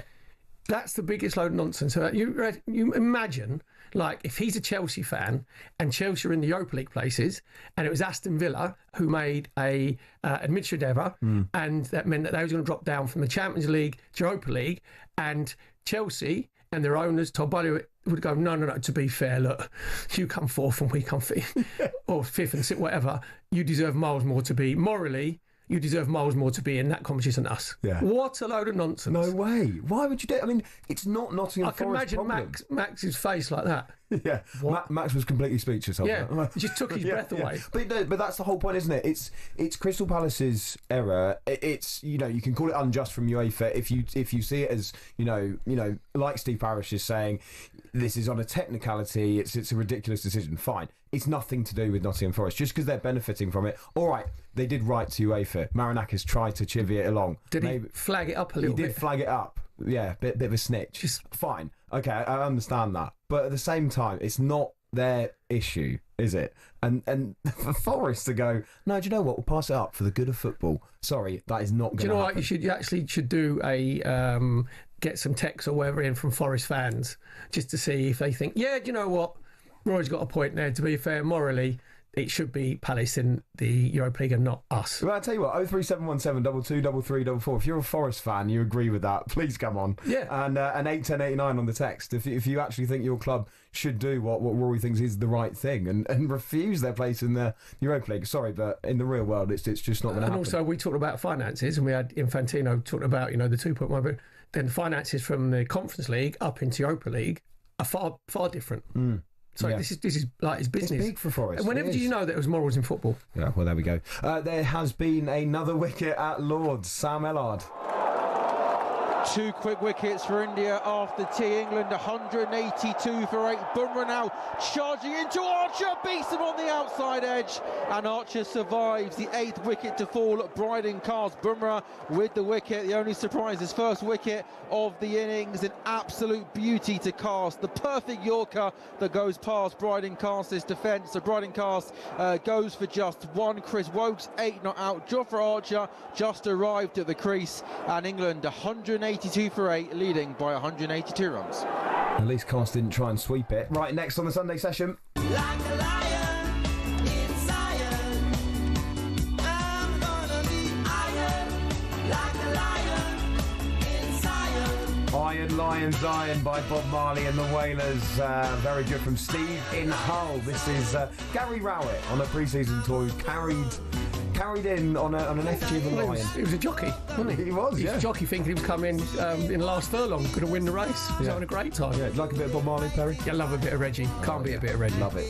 OK, up next we're going to be looking at some of the top transfer stories, many of them involving Perry's Arsenal, of course, and the latest with Victor Gyökeres and his efforts to leave Sporting Lisbon for the Gunners. We'll also get you the latest from Wimbledon. A sinner against Alcaraz is just about to get underway.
Sounds of the weekend on the Sunday session on talkSPORT. Waiting in a crowded cross at the light, she looks around to find a face she can Oh, I like these for the Lions story. Got Katy Perry with Raw and a bit of Dire Straits, Lions. We'll chat a bit of Lions a bit later as well in the rugby, yeah? You having Dire Straits? I love Dire Straits. Newcastle fan. Bit of Mark Knopfler? Oh, yeah. With a headband? Oh, yeah. Big time, yeah. Sultans of Swing? Yeah. Have you found yourself doing that ever in your own living room? No. Headband on, little tennis racket guitar. Oh, what, with wristbands on as well? Yeah, neither have I, yeah. No, day glow. Yeah. Great stuff. Yeah, I love a bit of Mark Knopfler, of course. Now, England 184 for 8 currently in the cricket. There was a big shout just now for Archer potentially losing his wicket, but he has survived. The men's singles final is about to get underway at Wimbledon, and Lisa O'Sullivan is watching for talkSPORT. It is underway. Here we are on centre court. Yannick Sinner won the toss and elected to receive, and it's been a very straightforward first game service hold for Carlos Alcaraz. 7 of the last 8 Grand Slams have been won by one of these two men, and the last time these two met at Wimbledon in 2022 it was Sinner who prevailed. The only time he's beaten Alcaraz at a Grand Slam. The Spaniard has also won their last 5 matches, but the numbers really don't matter. All that matters now is what's going on the scoreboard as Sinner is serving to try and level things up at love 1 in the first set. Lisa, thanks very much indeed. We've had a couple of texts, Perry, on the Palace Forest situation. Tricky Trees fans getting in touch. A few Palace fans as well, actually. Paul, the Palace fan, says, all right, lads, as a Palace fan, this whole issue is down to a lack of professionalism from the board, which is what you pointed out. It's football law. We broke it, and unfortunately, we've paid the price. End of the day, though, we're in Europe, and Selhurst will still be bouncing, and in no way whatsoever should Forest refuse that spot. And yeah, he's disagreeing there with Rory Jennings, and you're right, Paul. And it's difficult for Paul because we've got no dog in the fight, have we? And he's emotionally involved, but he's actually been very logical. You know, it's difficult when emotions in football take over because, as you say, you feel there's an injustice. On the sporting side, it's injustice, but on the rules and legal side, it isn't. And he's 100% right. They knew they had to get that done by March the 1st. We did ask for a Forest fan to call in if they thought, yeah, actually, Forest should say, no, we're going to stay in the Conference We stay in League, the Conference. And Palace should get that place. Vernon is a Nottingham Forest fan. Vernon, is that what you think? Yes, I'm good. Can you hear me? Hello, Vernon. Mate. How are you doing? Yes, all good. Good to speak to you, gents. Nice show. Thank you very much, mate. So what do you think about this? Should Forest do what Rory says? And take one for the team? Take one for the team? Refuse to take that place? Well, I think it's obvious that, Rory's talking out his backside there. I think everyone agrees with that. But one thing, I just want to let you into a secret. Okay, go on. If you let us into it, Vernon, I don't know it's not a secret anymore.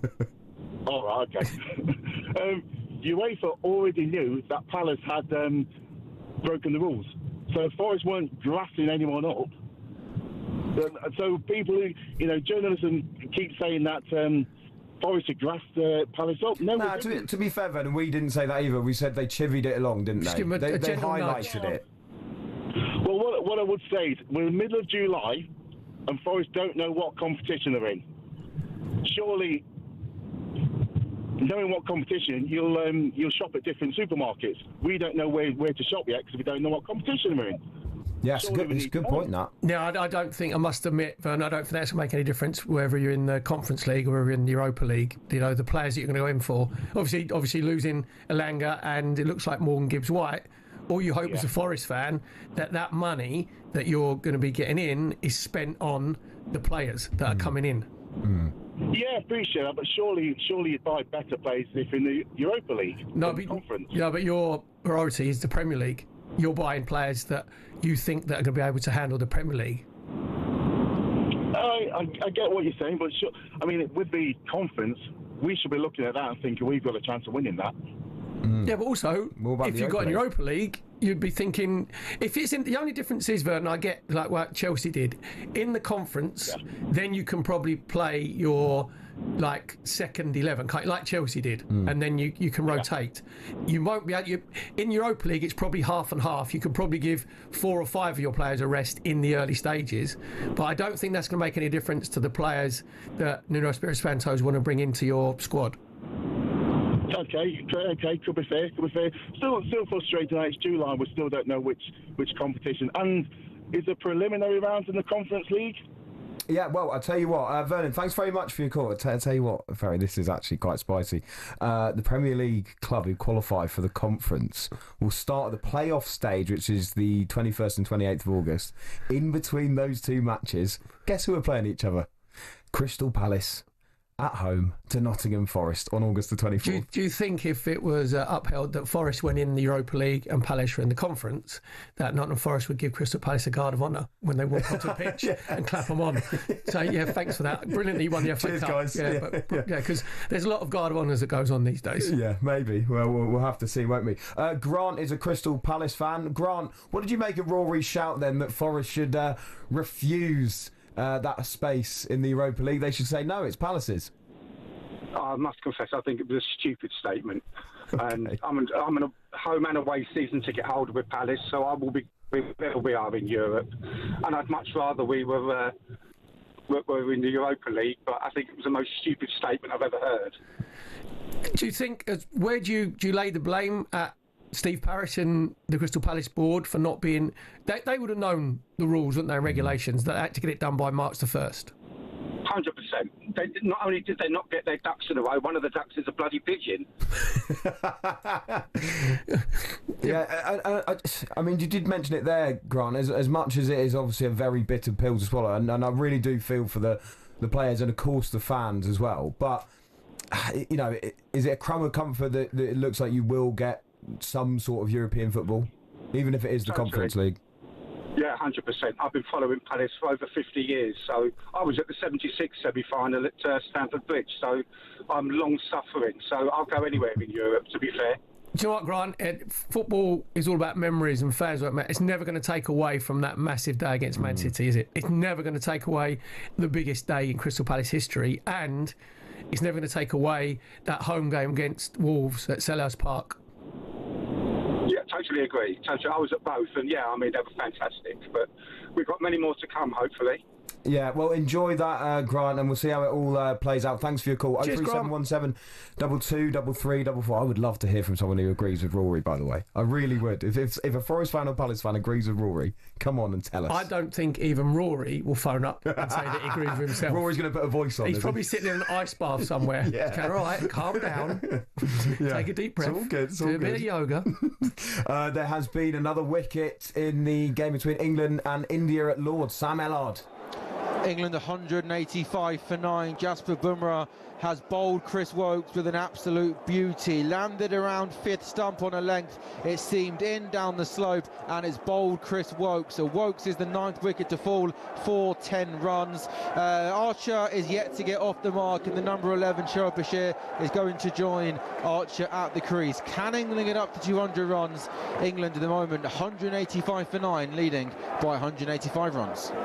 Let's get the latest from the pre-season friendly between Preston and Liverpool. John Dunn. Preston 0, Liverpool 2. We're into the final 20 minutes of normal time on a game where Liverpool fans came together to remember Diogo Jota, his brother Andre Silva. First time Liverpool have been in action since the tragic passing of the pair 10 days ago. In terms of on the pitch, a goal in each half. Connor Bradley steering home in the first half. In the second half, a gift from Jordan Storey, allowing Darwin Núñez to score for Liverpool. Preston have had a chance. Andy Robertson playing as a centre half to accommodate Milos Kerkez at left back. He made a mistake. It was Militant Osmajic who got the right side of him, managed to sprint the length of the Liverpool half, but he fired his shot just wide of Freddie Woodman's goal, former Preston goalkeeper, making his Liverpool debut this afternoon. Preston 0, Liverpool 2. OK, next on the Sunday session. Don't blame it on the sunshine. Don't blame it on the moonlight. Don't blame it on the good times. Blame it on the boogie. OK, this is for the Cunha number story, Perry Groves. Blame It on the Boogie by the Jackson 5. Numbers. It's got to be the Jackson 5, 5, exactly, yeah. Yeah, unless it's something to do with him blaming Rashford or... I don't know. No, it's got to be the 5, hasn't it, from Jackson 5? I used to play this album, CD. Remember, you don't even remember CDs. I do remember CDs, actually, right? Over and over. Actually, it was on a cassette. I've gone back. Do you know what, Perry? Don't worry, I even remember them. Please don't. I do, I genuinely do. Yeah, I think it was Off the Wall was the album. Yeah, brilliant stuff. Different class. Yeah, very good, aren't they? Very, very good. Graham in Chipping Norton has sent that one in. And up next here on talkSPORT, we're going to be looking ahead to England against Wales in the Women's Euros, which is live on talkSPORT 2 tonight at 8 o'clock. That comes up next on the Sunday session. I just can't.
good afternoon. This is the Sunday session on talkSPORT with me, Olly, Clink. I'm alongside the former Arsenal winger, Perry Groves. Perry, just looking at the text. Anyone who's agreeing with Rory Jennings' take that Nottingham Forest should refuse that place in the Europa League? Survey says... Still no one. Still no one agrees with Rory. So, I mean, if you do, let us know. Give us a call, 03717. There must be someone out there in the universe that is on the same wavelength and in the same stratosphere as Rory on this subject. Poor Rory, he's doing it for the morality of football, isn't he? He wants Forest to be a club that are helping out another team. Wouldn't that be great? Principles and morals. Yeah, exactly. So if you agree with him, let us know. You might be a Palace fan, might be a Forest fan. 81089 or 03717 223344. Right, it's time now to get an update on the football with McDonald's. UEFA Women's Euro 2025 update on talkSPORT with McDonald's. Got Big McDonald's hunger? The new Big Arch is here. Available from 11 a.m. at participating restaurants. Yeah, the Lionesses' final group game is tonight. It'll be live on talkSPORT 2. They're taking on Wales. It's a local derby at the Euros. Very much looking forward to it. And joining us now to look ahead to it is talkSPORT's England correspondent, Courtney Sweetman-Kirk, and talkSPORT Wales correspondent, Abigail Davies. Courtney, firstly, how are you doing? Yeah, I'm very well. How are you? Yeah, really good, thanks. And Abby, how are you getting on? Yeah, I've put a few two-footed tackles in already, so we're getting in there early. Off the long run up, Abby. Oh, good stuff. So, I mean, for England, of course, a win guarantees them progression through to the next round. Wales are all but out, really, aren't they? But it's an interesting situation, Courtney. And what I wanted to ask you about was the fact that if England comes second in this group, they're likely to take on Germany in the next round. Sorry, the other way around. They're going to play Sweden. If they come first, they'll play Sweden. Germany. So how do they kind of play this? Because they do need to win to get through. Yeah, I don't think, in terms of that, they won't be looking at that in terms of, right, well, if we finish second in the group, we're going to play this team, and that's not the way it works. When you're in that mindset, when you're in that tournament, you just know it's about winning. You want to finish at that high, as high as possible in the group. It probably looks like, in all honesty, that they'll probably finish second, England, but yeah, I don't think that's a mindset at all in the players or in the camp in any way, shape or form. Courtney, what I thought was very impressive against the Netherlands is like the change in tactics, because Hannah Hampton, she wasn't frightened to go long into Russo, when the press was on, and her delivery and the weight of her pass was absolutely exemplary for both the first and third. I know the third goal was from a goal kick, but the weight of the pass was perfect.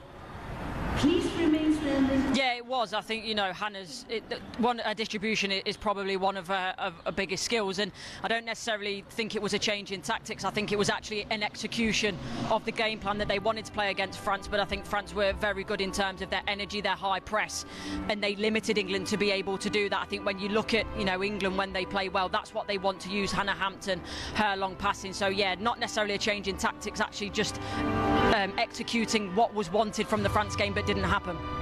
Abby, in terms of Wales and their tournament, obviously it was always going to be very tricky, especially in this group of death. But those scenes when Jess Fishlock, of all people, scored that first goal at a major tournament, it was just incredible. At age 38 as well. But, she's still the youngest scorer for Wales at a major tournament. That should be pointed out. But, I mean, they're going to be throwing everything at this, aren't they? It's against England. It's at a major tournament. Just how tricky could they make it for the Lionesses? Yeah, it had to be Jess Fishlock, didn't it? Everything she has done for this Cymru setup over the years, she really has helped drag them out of the mires. When you think of where Cymru have been, 2019, the first ever time they got to play with their names on the back of the shirt. 2005, they were withdrawn from the Euro qualifiers by the FAW because of financial constraints. So it's difficult not to focus on the positives and everything that it's taken to get them to this point. That's why we saw such huge celebrations celebrations when Fishlock scored that significant goal in Cymru's history. But it is going to be such an uphill battle to get anything out of this game tonight. I think our memories go back to 2018 in a World Cup qualifier where Wales drew 0-0 at St Mary's, and it was seen then as Cymru's biggest ever triumph. So that just shows how far they've come over the years. But in terms of the press, in terms of the energy that they're going to bring, it certainly was better on match day 2. And you mentioned Hannah Hampton. Well, Sophia Middleton-Patel, that's one of the reasons she was brought in for the second game. I thought her distribution was excellent. Yes, people are going to focus on the individual errors that she made throughout that game, but her handling for large spells and her distribution really helped Wales, whether they went long or whether they went to play it across the back as well. So yeah, there are certainly ways that Wales can hurt England today. It is all about, though, being more clinical and making the most of those chances when they are able to advance into deep areas, because that's something that has been lacking both in the Nations League campaign prior to coming here to Switzerland and since we've been here. They've been getting up deep, but they've not really been able to trouble the keeper as much as they should have. Just hold you there for one moment, because there has been a goal in the pre-season friendly between Preston and Liverpool. John Dunn. There is 7 minutes remaining. It's Preston 1, Liverpool 2. Liam Lindsay, the Preston defender, a powerful header from an Ali McCann corner from the right-hand side. Moments before that, Daniel Jebison, on loan from Bournemouth to Preston, he had a great shot that was tipped onto the bar by Freddie Woodman. A loud roar from the Preston fans as they find the score sheet. Preston 1, Liverpool 2. Abby, you mentioned Wales' 0-0 draw at St Mary's, and they've never beaten a top 10 nation in their history. The only chance I think they've got is if they make this game as niggly and as physical as possible, and they have to cut out those individual errors which come down to concentration. Yeah, absolutely, and we've seen it in both games, haven't we? Conceding just before and just after half-time. You mentioned it being niggly, though. What better game to be niggly in than Wales against England? You expect it to be a dogfight. You expect that from a game like this, and I think we will see those elements playing a part, but it's that midfield battle as well, isn't it? And Harrod James is going to be crucial. I expect to see Hayley Ladd coming back in, because even though she wasn't at her best in the opening game, we know she is so good at breaking up the play, so she's going to need to be on it, and as is Kerry Holland. We've seen how she can destroy defenders down the right-hand side. If she is on it with the ball at her feet, she is so technically gifted. She's going to be crucial as well this afternoon. Courtney, talk to me about Lauren James. What a performance it was against the Dutch. And obviously there was so much talk about heading into the tournament whether she would be, used as someone coming off the bench, but she's started both those games and really has justified that decision from Serena Wiegman. Yeah, I mean, I'm not sure who was saying about her coming off the bench. It certainly wasn't me, because for me, Lauren James is a generational talent.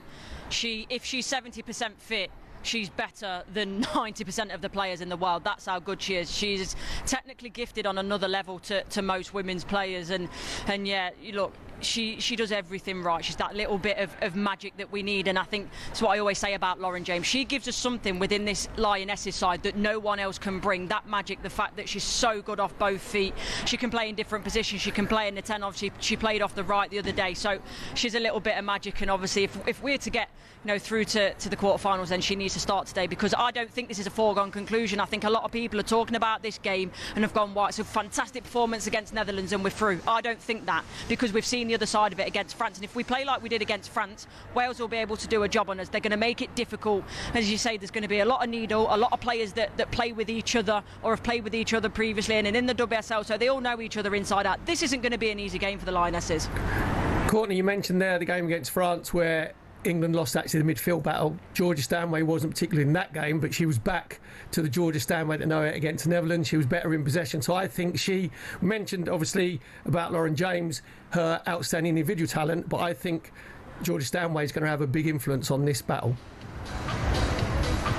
Yeah, she is, and I think also that influence comes from Ella Toone playing on the 10, because she's got bags of energy as well. So when Ella Toone's in that 10 role as well, it helps everyone in that midfield. And for Georgia Stanway, I didn't know whether the fact that she had the injury at I think for most of 2025, so I didn't know whether that was sort of playing a part in her performance. She just didn't seem to have the legs against France to get up and down the pitch, like a lot of the players didn't, by the way. Georgia Stanway was by no means the worst player on the pitch, but you're right, she was excellent against the Netherlands. But all all on the pitch, to be honest. The energy level was the thing that I keep going back to. You can talk about the technical and the tactical, but it was about the energy. It was night and day from France, and to sustain that for 90 minutes for the Lionesses was incredible, and they're going to need to do the same tonight. Right, I'm sure you two now won't be speaking until about 10 o'clock tonight, but thanks very much for joining us. Thank you very much. Thanks Hopefully being stood next to the Portaloos talking to you guys won't be the highlight of our day. Well, never know. That's where TalkSport sends you. Yeah, there we go. There's the budget. There we go. There was Abigail Davies, TalkSport Wales correspondent, and Courtney Sweetman-Kirk, our England correspondent, and that big game tonight is live on TalkSport 2 at the Women's Euros. England against Wales, 8 o'clock kickoff. Adrian Durham will be your host, and former England striker Tash Dowie will be alongside Joe Shannon, as well as the former Wales assistant coach Rhian Skinner. And don't forget, after the game as well, Darren Bent and Tash Dowie will be taking your calls on the full-time phone-in. That was thanks to McDonald's. UEFA Women's Euro 2025 update on talkSPORT with McDonald's. Got Big McDonald's hunger? The new Big Arch is here. Available from 11 a.m. at participating restaurants. OK, let's get an update from the men's singles final at Wimbledon. Alcaraz against Sinner. Lisa O'Sullivan. World number one, Yannick Sinner has the break in the first set, leading 4-2. Sinner is looking a little bit cool and confident here, and Alcaraz is trying to get things shaking up. He's trying to actually get some more rallies into this match because it's been a bit slam and hit at the moment. Alcaraz serving 2-4, but Yannick Sinner in control of this first set. And there's been a goal in the pre-season match between Preston and Liverpool. John Dunn. Preston 1, Liverpool 3. 2 minutes remaining. Liverpool have played some great stuff in the second half, and they've worked on really well down the right into Cody Gakpo, about 6 yards out. He's just slipped it beyond Daniel Everson in front of those 5,000 travelling Liverpool supporters. Preston 1, Liverpool 3. And let's check in on the cricket. England against India. Is the tail wagging at all, Sam Ellard? Yeah, a tiny bit. We've seen one glorious drive from Jofra Archer off Jasper Bumrah, which brought 4 runs for England, but it's 192 for 9. There was a point in the afternoon session when Stokes and Root were batting. The score was at 154 for 4, and you thought England would be posting a score well in excess of 200, perhaps even 250. But Washington Sundar was fantastic before tee. Jasper Bumrah has been fantastic after tee. So Archer's got 5. Sherrod Bashir, who's been off the field for a long time with a sore finger, he's also hanging in there. He's got 2 runs for his name in England. We'll love to see a 2 on the front of their score. Can they get up to 200? The score at the moment, 192 for 9. Archer's got 5, Bashir's got 2. The lead is 192 runs. Sam, thanks very much indeed. Right, next on the Sunday session.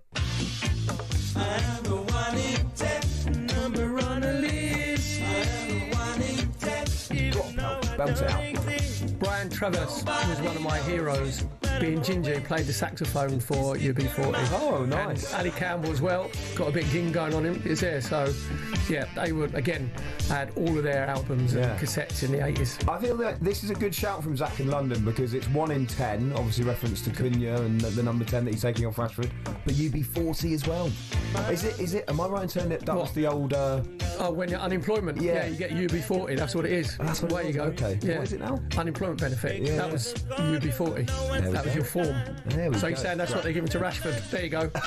Yeah, there we go. He's taking your number. Keep them coming in on 810 89. We want ones for Cunha taking Rashford's number, and we also want them for Gary Rowett, who was on a lion in pre-season with Oxford. There's been another wicket at Lord's. Sam Ellard, England all out. England have been bowled out for 192.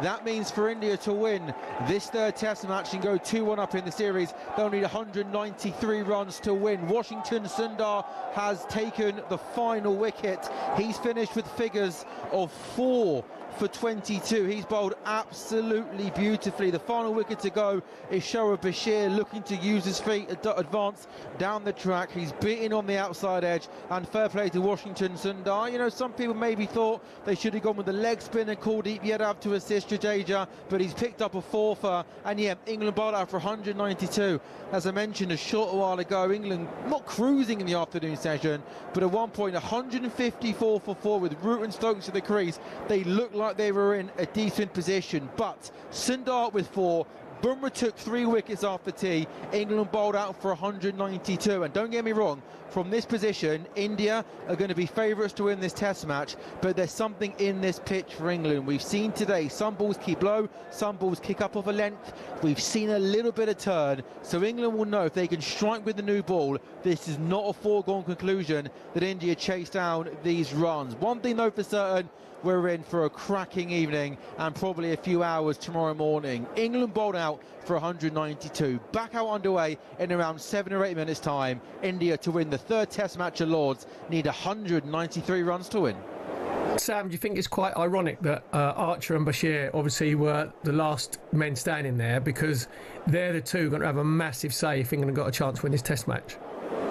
Yeah, that's absolutely true. I think Jofra Archer's first spell with the new ball, Perry, is going to be really, really crucial. I thought when he took the new ball in India's first innings, I thought he was really, really impressive. And yeah, there's going to be lots of pressure on Sharad Bashir as well. You know, we've seen how well Washington Sundar bowled here. 4th innings at Lords, they will be hoping. We've seen a few balls turn, a few balls bounce, so we're going to have to see Sharad Bashir bowl a lot of overs. And there's lots of focus on Sharad Bashir. He's a young spinner, you know, he only played a handful of first-class games for Somerset. You know, I personally, I'd love to be proved wrong and he takes a 5 in this innings, but I'm just not 100% sure he's ready for this level of international cricket. Not consistent enough, bowls too many bad balls. But yeah, definitely Archer with the new ball, Bashir at some point this evening and perhaps some point tomorrow. They're going to be important. But yeah, an early wicket here. If Archer can get Jaiswal early on here, it's going to be Laws is going to be alive, and hopefully we're in for a cracking evening and a cracking finish at some point tomorrow, guys. Yeah, absolutely. Very much looking forward to that. And yeah, I mean, let's hope Bashir proves them wrong. You know what as well, though? I mean, England will get criticism for losing 5 wickets to 38 runs, and we mentioned about kept sweeping, reverse sweep, whatever. But England have made Test cricket relevant again, and they've made Test cricket exciting. It's full time in the pre-season friendly between Preston and Liverpool. John Dunn. Preston 1, Liverpool 3. An emotional day at Deepdale, the first time the Liverpool players had taken to the pitch since the tragic passing of Diogo Jota and brother Andre Silva. Pre-match, a rousing reception, rousing rendition of You'll Never Walk Alone. A minute's silence followed in a capacity crowd. The game, the result didn't really matter against the backdrop of the devastating loss of the brothers. Conor Bradley scored from close range in the first half. Darwin Núñez made it 2 early in the second half after a Jordan Storey mistake. Liam Lindsay scored with a powerful header late in the game for the home side who have hosted today's event so well. Cody Gakpo slipped home Liverpool's 3rd late in the day. Full time at Deepdale, Preston 1, Liverpool 3. John, thanks very much indeed. This is the Sunday session on talkSPORT.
Match of the weekend on the Sunday session on talkSPORT.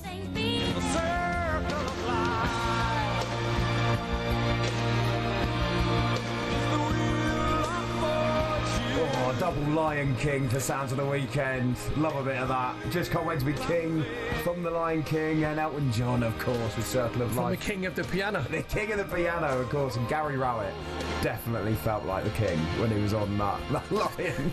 It's amazing, isn't it? He genuinely, he's kind of waving like the king would. He just put himself, heart and soul, just threw himself right into it, didn't he? It's great stuff. This is the Sunday session on talkSPORT with me, Olly, Clink. I'm alongside Perry Groves. Right, now it's time for this. When you're smiling,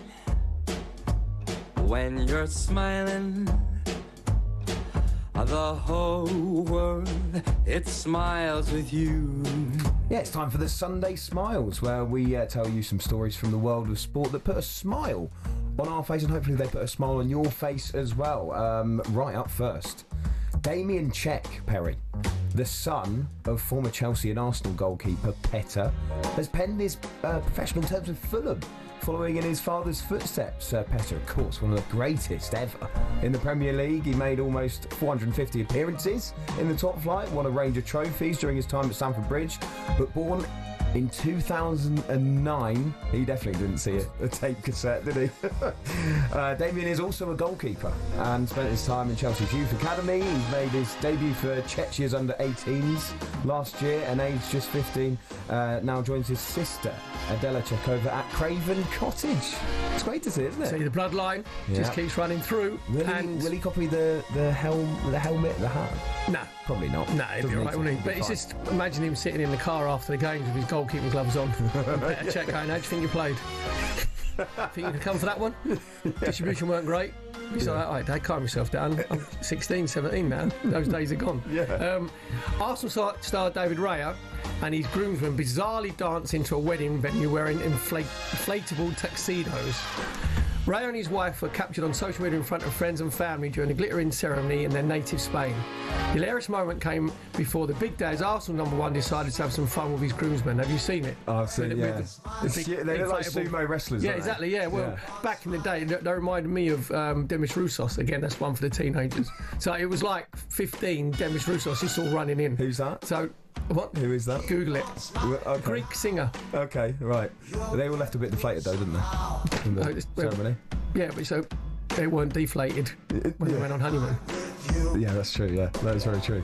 Well, you can laugh if you want, Perry. You think it's a bit of a letdown? You think it was a letdown or not? That's good. Yeah. See, I laugh at yours. I'm laughing inwardly. There. I'm concentrating on my next story. Yeah, okay, right. I'm up next anyway. Don't worry about it. The second story comes from Tottenham as Pap Sarr is paying for an entire village to have electricity. How brilliant is this? The big-hearted Spurs ace has forked out thousands of pounds to provide electricity for his hometown of Fayeko in Senegal. Fresh from his Europa League triumph for Spurs, the midfielder reaffirmed his deep connection to his roots and pledged to bring electricity to the isolated island community. That's brilliant, an unbelievable story. Exactly, brilliant. yeah. Well done, Pat. That is magnificent. Great and by the way, I didn't do these smiles for me. It's a bit of a Gooner fest coming in, so it wasn't me, okay? You wrote all this down, yeah, right? All right, yeah.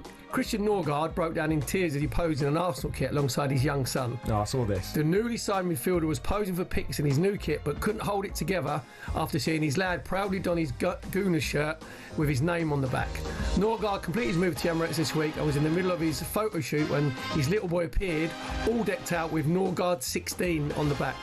The Dane's heart melted as he hugged his son tightly before reluctantly letting go in a short video post on social media. That is did sweet. Tug at the heartstrings, you know what I mean? Yeah. I packed in early for injury. If there's one thing that I would have wanted, I'd love to see my boys see me play just in a game. Do you know what I mean? They've seen me playing charity games wearing Giacomo shorts like size 42s and getting the ump and run around kicking everybody, but they never saw me like, you know, when I was anywhere near my peak. Oh, that's and it's the kind of moment hits him, doesn't it? Yeah, and it just it's lovely. He completely really loses it. Yeah, oh, it's great. So to the extent where he's kind of there and they're going, "Are you all right?" Yeah, yes. Yeah, just take a breath. Yeah, just give me 5. I'll be all right. Yeah, nice kit as well, isn't it? The new Arsenal kit. Yeah, nice, some of the designs are very good. Yeah, very, very good. Okay, next on the Sunday session.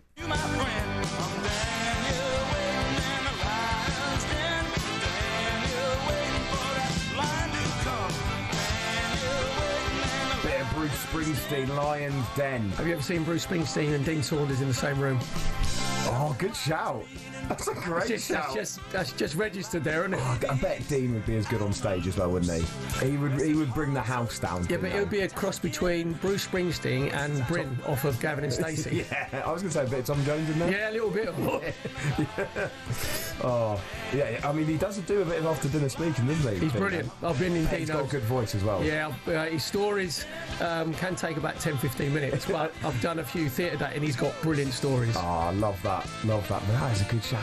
Yeah. He'd take a bullet for him, couldn't he? Yeah. That's from Sharon in Peterborough. Bruce Springsteen, Lions Den, for the story about Gary Rowett and Lions. Right, let's check in on the men's singles final at Wimbledon. What's going on there? Lisa O'Sullivan. Oh, it's getting a little bit tasty towards the end of this first set. 30 all. Yannick Sinner serving 4-5 in this set. He did get a break of serve with the first break point of the match, but Alcaraz came back to level the match at 4 games all, and we've been on serve since then. But Sinner just wildly returning a forehand. A good 2 feet past the baseline there. A little bit too much in the tank on that one. Carlos Alcaraz looking very relaxed here in the sunshine as he looks to potentially steal a march and take the set. It's 30 all. Alcaraz is 5-4 up in this first set. Lisa, thanks very much indeed. Right, next on the Sunday session, we're going to be discussing the latest surrounding the British and Irish Lions, not just Gary Rowett's Lions, as they gear up to the first test against Australia, which will be exclusively. Don't just throw this together, you know. talkSPORT, 11 o'clock on Saturday. We're going to speak to the former fly half, James Hook. It's all planned.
Aguero, Solskjaer, Deeney, Watkins.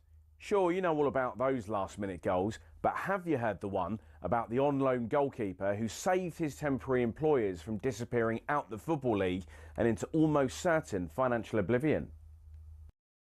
Back in 1999, Carlisle United, managed by Nigel Pearson, were fighting to stay in the Football League. Carlisle's finances were precarious with a capital P that season, leading to a scenario where, with 3 games to go, they had to ask the FA to sanction an emergency loan deal to bring in a goalkeeper.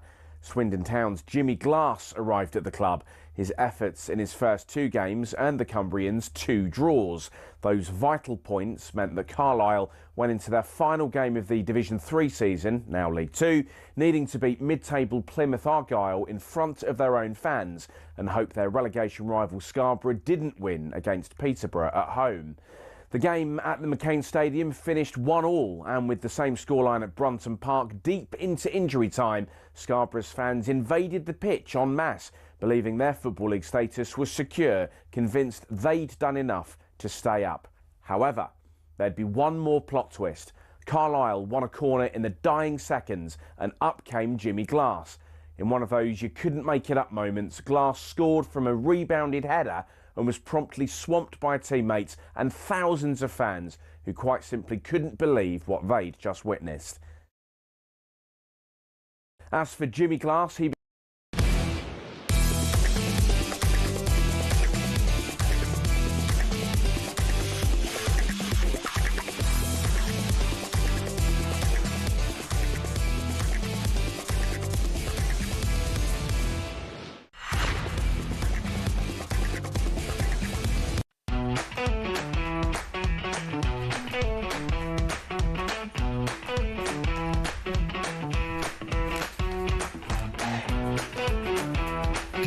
afternoon. This is the Sunday session on talkSPORT with me, Olly Clink. Hope you're having a good weekend. I'm alongside the former Arsenal winger Perry Groves.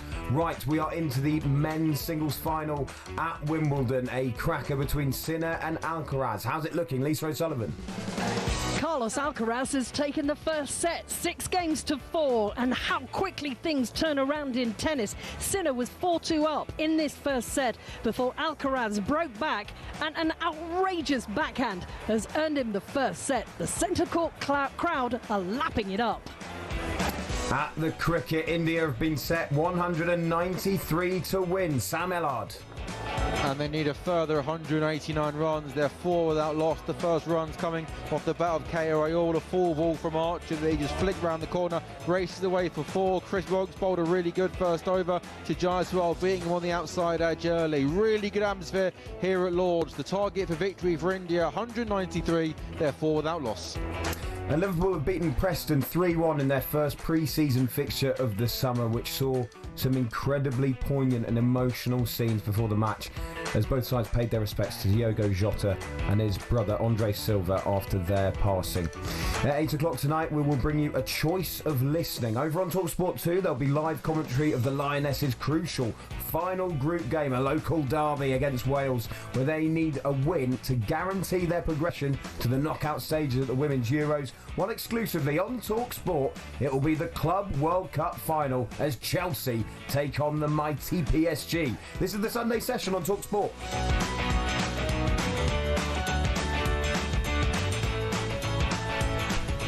All that though, right, it's finally here. The British and Irish Lions take on the Wallabies in the opening test of the series this Saturday, live and exclusively right here on talkSPORT in Brisbane, with the coverage starting from 10 o'clock and kick off at 11. Set your alarms for that one, because it is sure to be excellent. Shabana Hearn will be your host for that one. She'll be joined by a legend of the 2013 Lions series Down Under, Alex Cuthbert, as well as Wallabies all-time record try scorer David Campese, and your commentary team, a former Lion Ben Kay and Andrew McKenna. It's the British and Irish Lions against the Wallabies. It's the game we've all been waiting for, that all-important first test. Trust me, you do not want to miss it. And they've been warming up this weekend to a brilliant win, 48-0 over a combined Australian and New Zealand Invitational 15. To look back on that, I'm delighted to say that former Lions fly half James Hook joins us now. James, how you doing?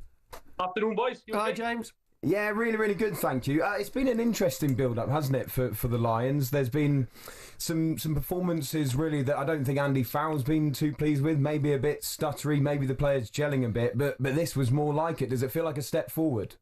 Yeah, 100%. I think you're right. It has been a bit clunky up until yesterday, and to be fair to the boys, it was probably the best performance on tour so far, probably the most sort of cohesive performance, and they started really well for a change. I know it was a scratch invitational team, but there was still some quality players in there, but they seemed to just be a little bit more direct, a little bit more simplified in terms of the game plan, and they were more clinical as well, which they're going to need next week, boys. Just before we move on, there's been a big early wicket in the cricket at Lord's. Sam Ellard.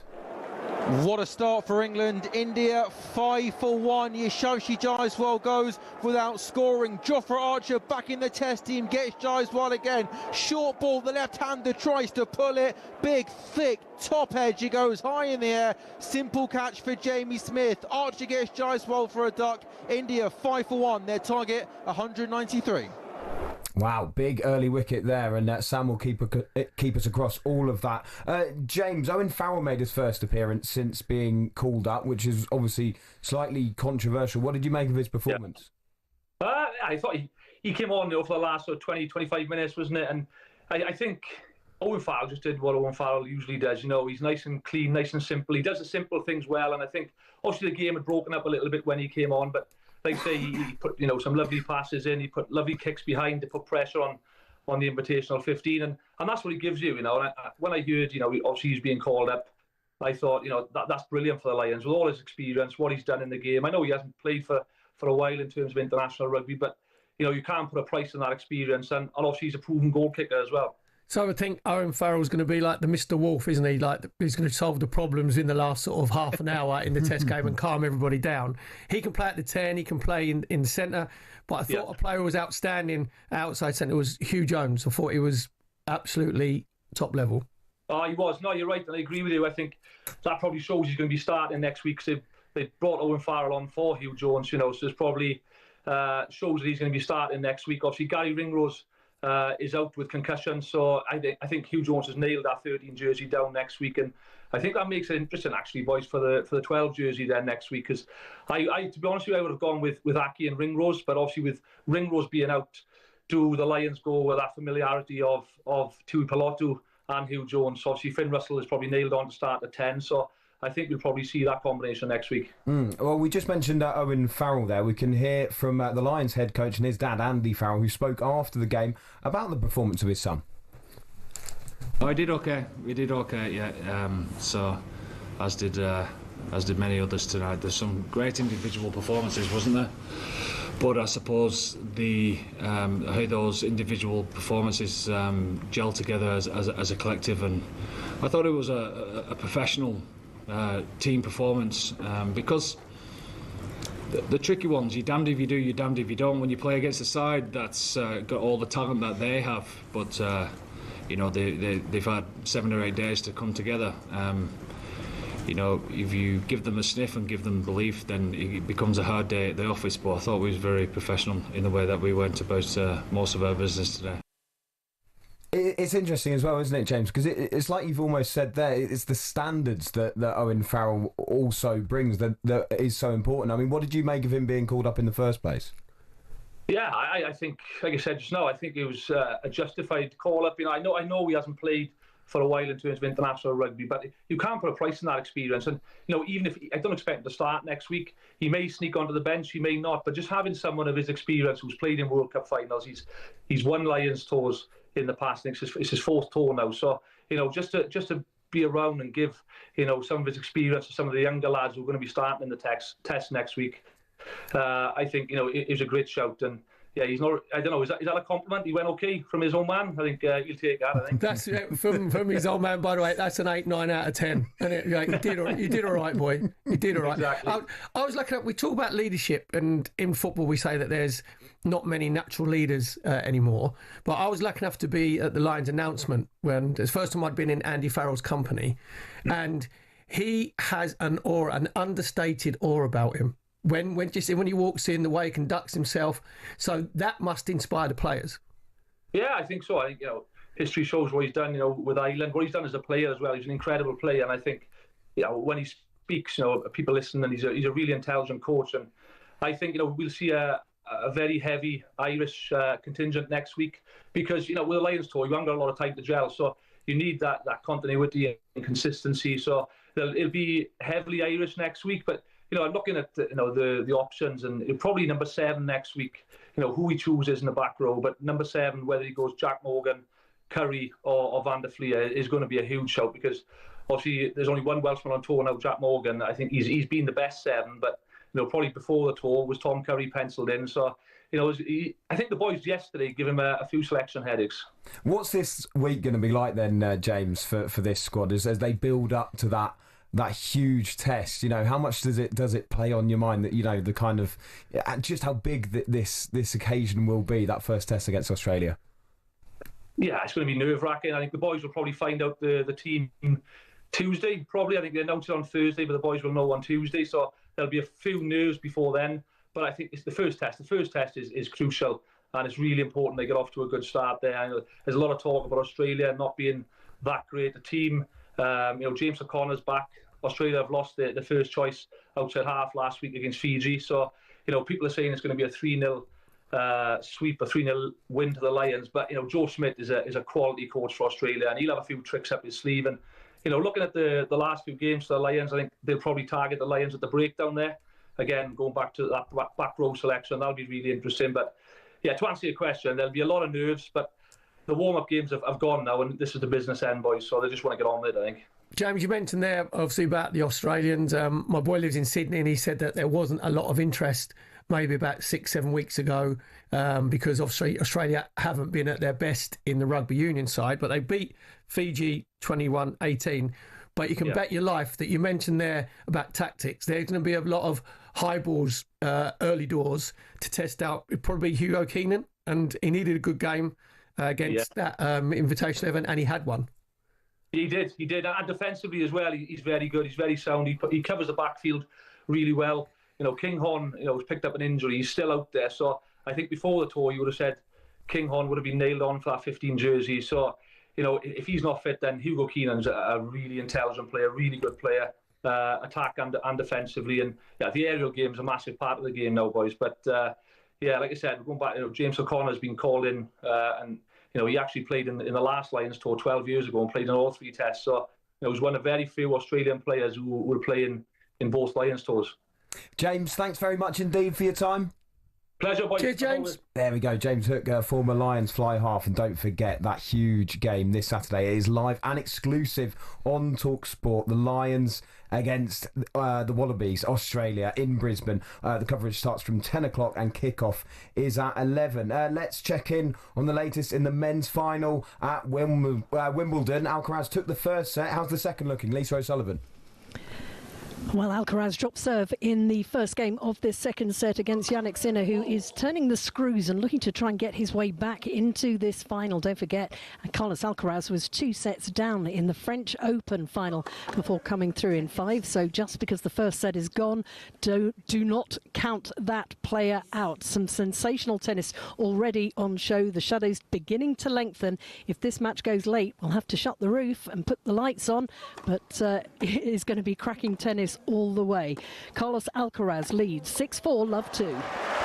In the cricket, India are chasing 193. They're currently 7 for 1. England striking early in that second innings. We'll keep you across that throughout the afternoon. Next on the Sunday session. I ain't got nothing but love, babe.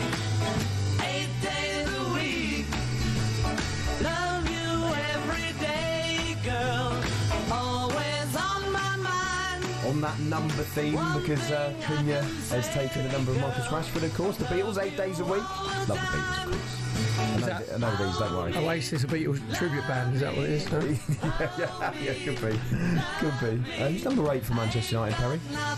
Fernandes. Correct. You're on fire today, aren't you? Why do you keep finding me Man United? I don't really care about Man United. Just randomly. I just know you're a fountain of knowledge. Have you got Manchester United Tourette's? You just keep saying, what's that number? I hope not. I'm sure some of their fans might have last year. We said we'd do it earlier, and next we're going to be getting Perry's thoughts on Victor Gyokeresh's attempts to leave Sporting Lisbon. Yes, you know it's true.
Sounds of the weekend on the Sunday session on talkSPORT. Will I be your best friend? If you promise you'll be mine.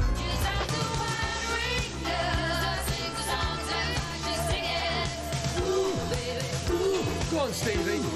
Stevie Nicks. So we have a lot of the virgins. Your mum and dad must have good music taste as well, because you like. Well, I know these. Yeah. Did you know the one before? Not so Scooby. 50 Cent. Oh, Best okay. friend, Yeah, right. Like 50 Cent? No. Well, it was $1. Yeah, 50p. Yeah, love a bit of Stevie Nicks, of course. We are doing our sounds of the weekend. Mateus Cunha has taken the number of Marcus Rashford. That 50 Cent song, by the way, Perry's called Best Friend.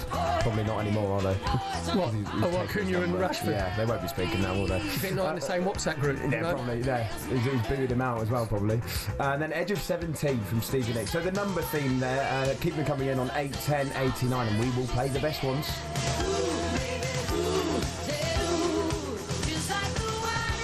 Now, Perry, let's have a quick chat about your Arsenal, shall we? And about their latest transfer news, because there's been a bit of an update today about Victor Gyökeres. Henry Winter, talkSPORT's very own, tweeted a bit earlier on, and he was talking about it actually on his show earlier on today on talkSPORT, that Gyökeres has a fee virtually agreed, he says, but just at the add-on debating stage.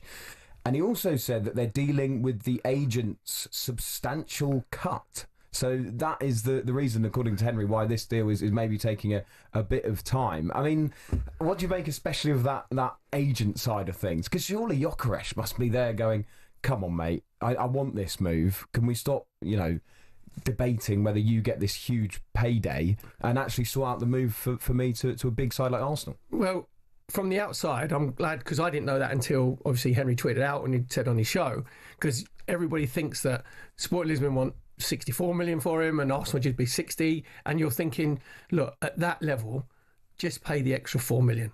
Show the player how much you want him. Who cares? Arsenal fans don't care if it's 70 million. I know that, like, football clubs are businesses, whatever. That makes a little bit more sense. If that's the case, and obviously it's the agent who's working for Gyökeres, then Gyökeres says to him, oi, sunshine, you work for me.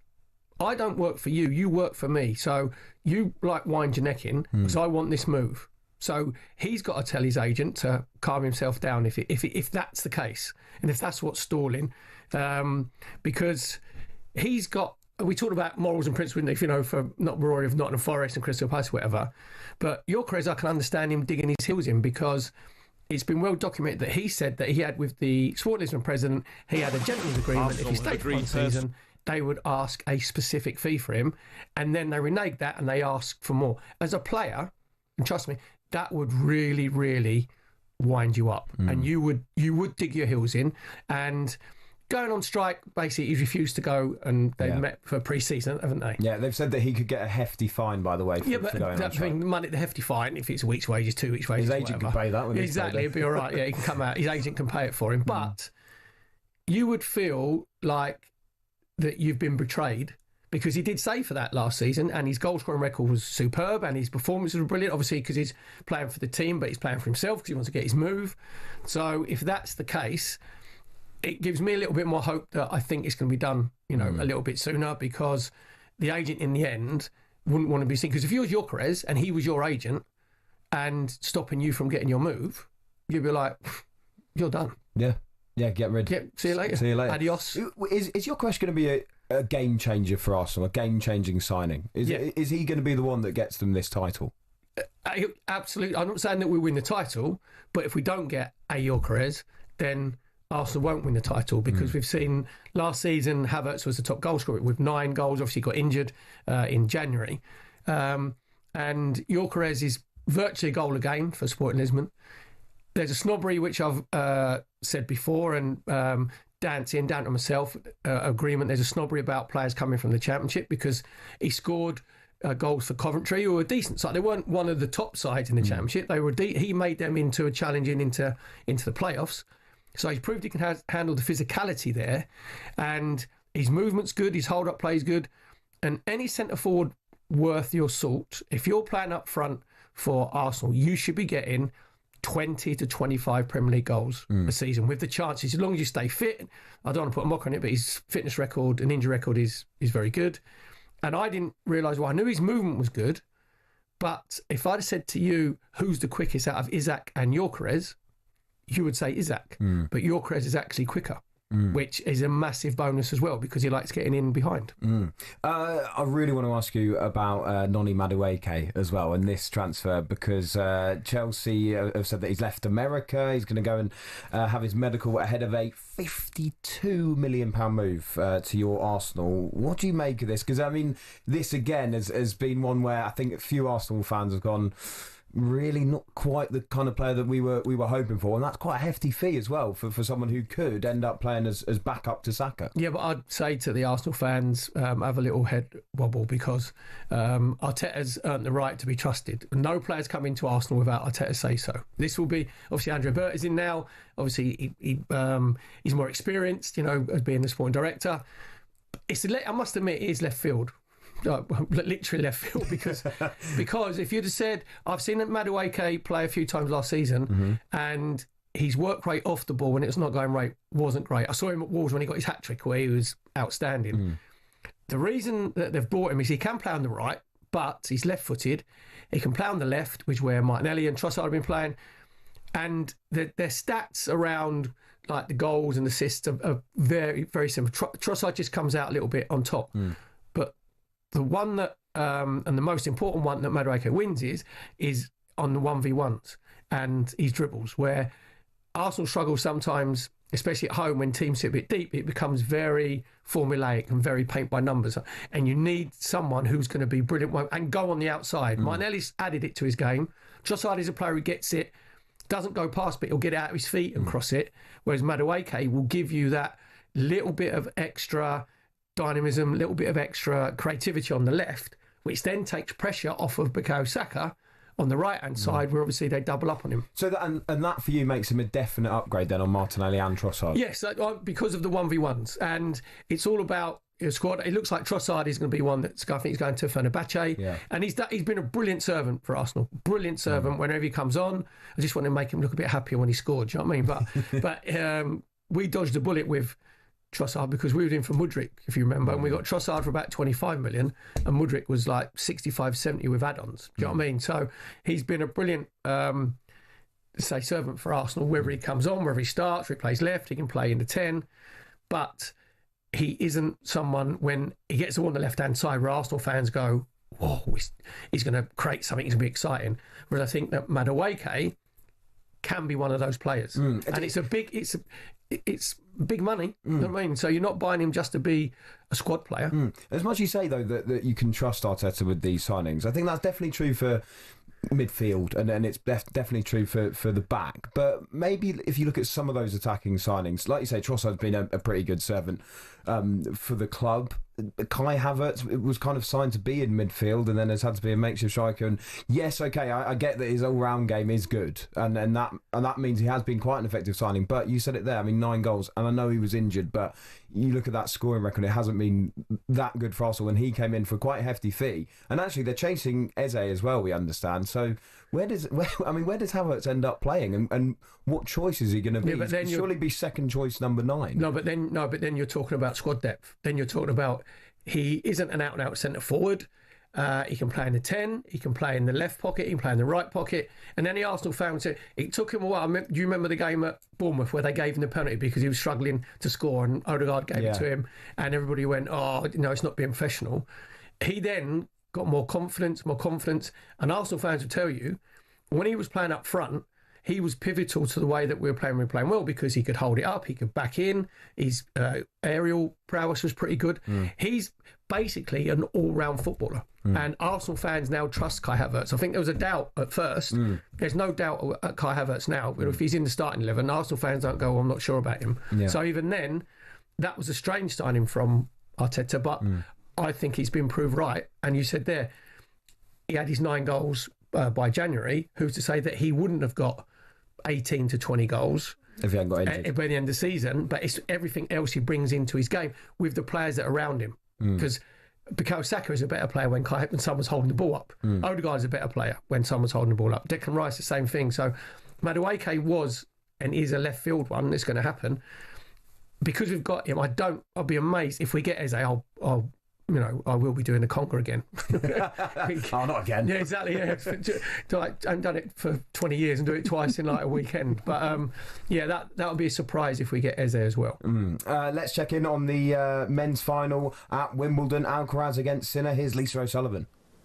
We just had a little round of booing on centre court as someone decided it was a good time to open the champagne as Yannick Sinner was about to serve, and that earned them a warning from the chair umpire. Sinner, though, in control in this second set at the moment. He will come out and serve at 3-2 in the second set, trailing Carlos Alcaraz by a set. And Yannick Sinner is looking to become the first Italian to win a singles title here at the All England Club. Alan Brazil's found his seat. Then let's check in on the cricket. England against India. How's it looking, Sam Millard? India 26 for 1, needing a further 167 runs for victory. The wicket was Yashasvi Jaiswal for a duck archer, getting him twice in the test match. A shorter ball that Jaiswal looked to pull top edge when high in the air. Jamie Smith took a simple catch. KR Rahul, centurion in India's first innings, 17 not out. Karan Nayar's got 8 runs to his name. There was an opportunity though to dismiss KR Rahul when he was on 5. A 4 ball from Wokes drilled back down the ground, offering a caught and bowled opportunity. It came to Wokes quickly, it was put down. How costly could that drop be? We got an hour left in the day, and in an hour's time when we do wrap up for stumps we'll have a much clearer idea of who's going to win this test match. India 27 for 1, needing a further 166 runs for victory. Cheers, Sam. Right, next on the Sunday session.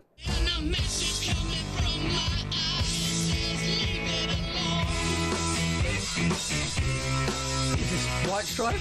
It is, Perry. Very good. What's the song called? Something Nation Army. No? Yeah, and you're missing the key bit, the number. The number. What is it? 174.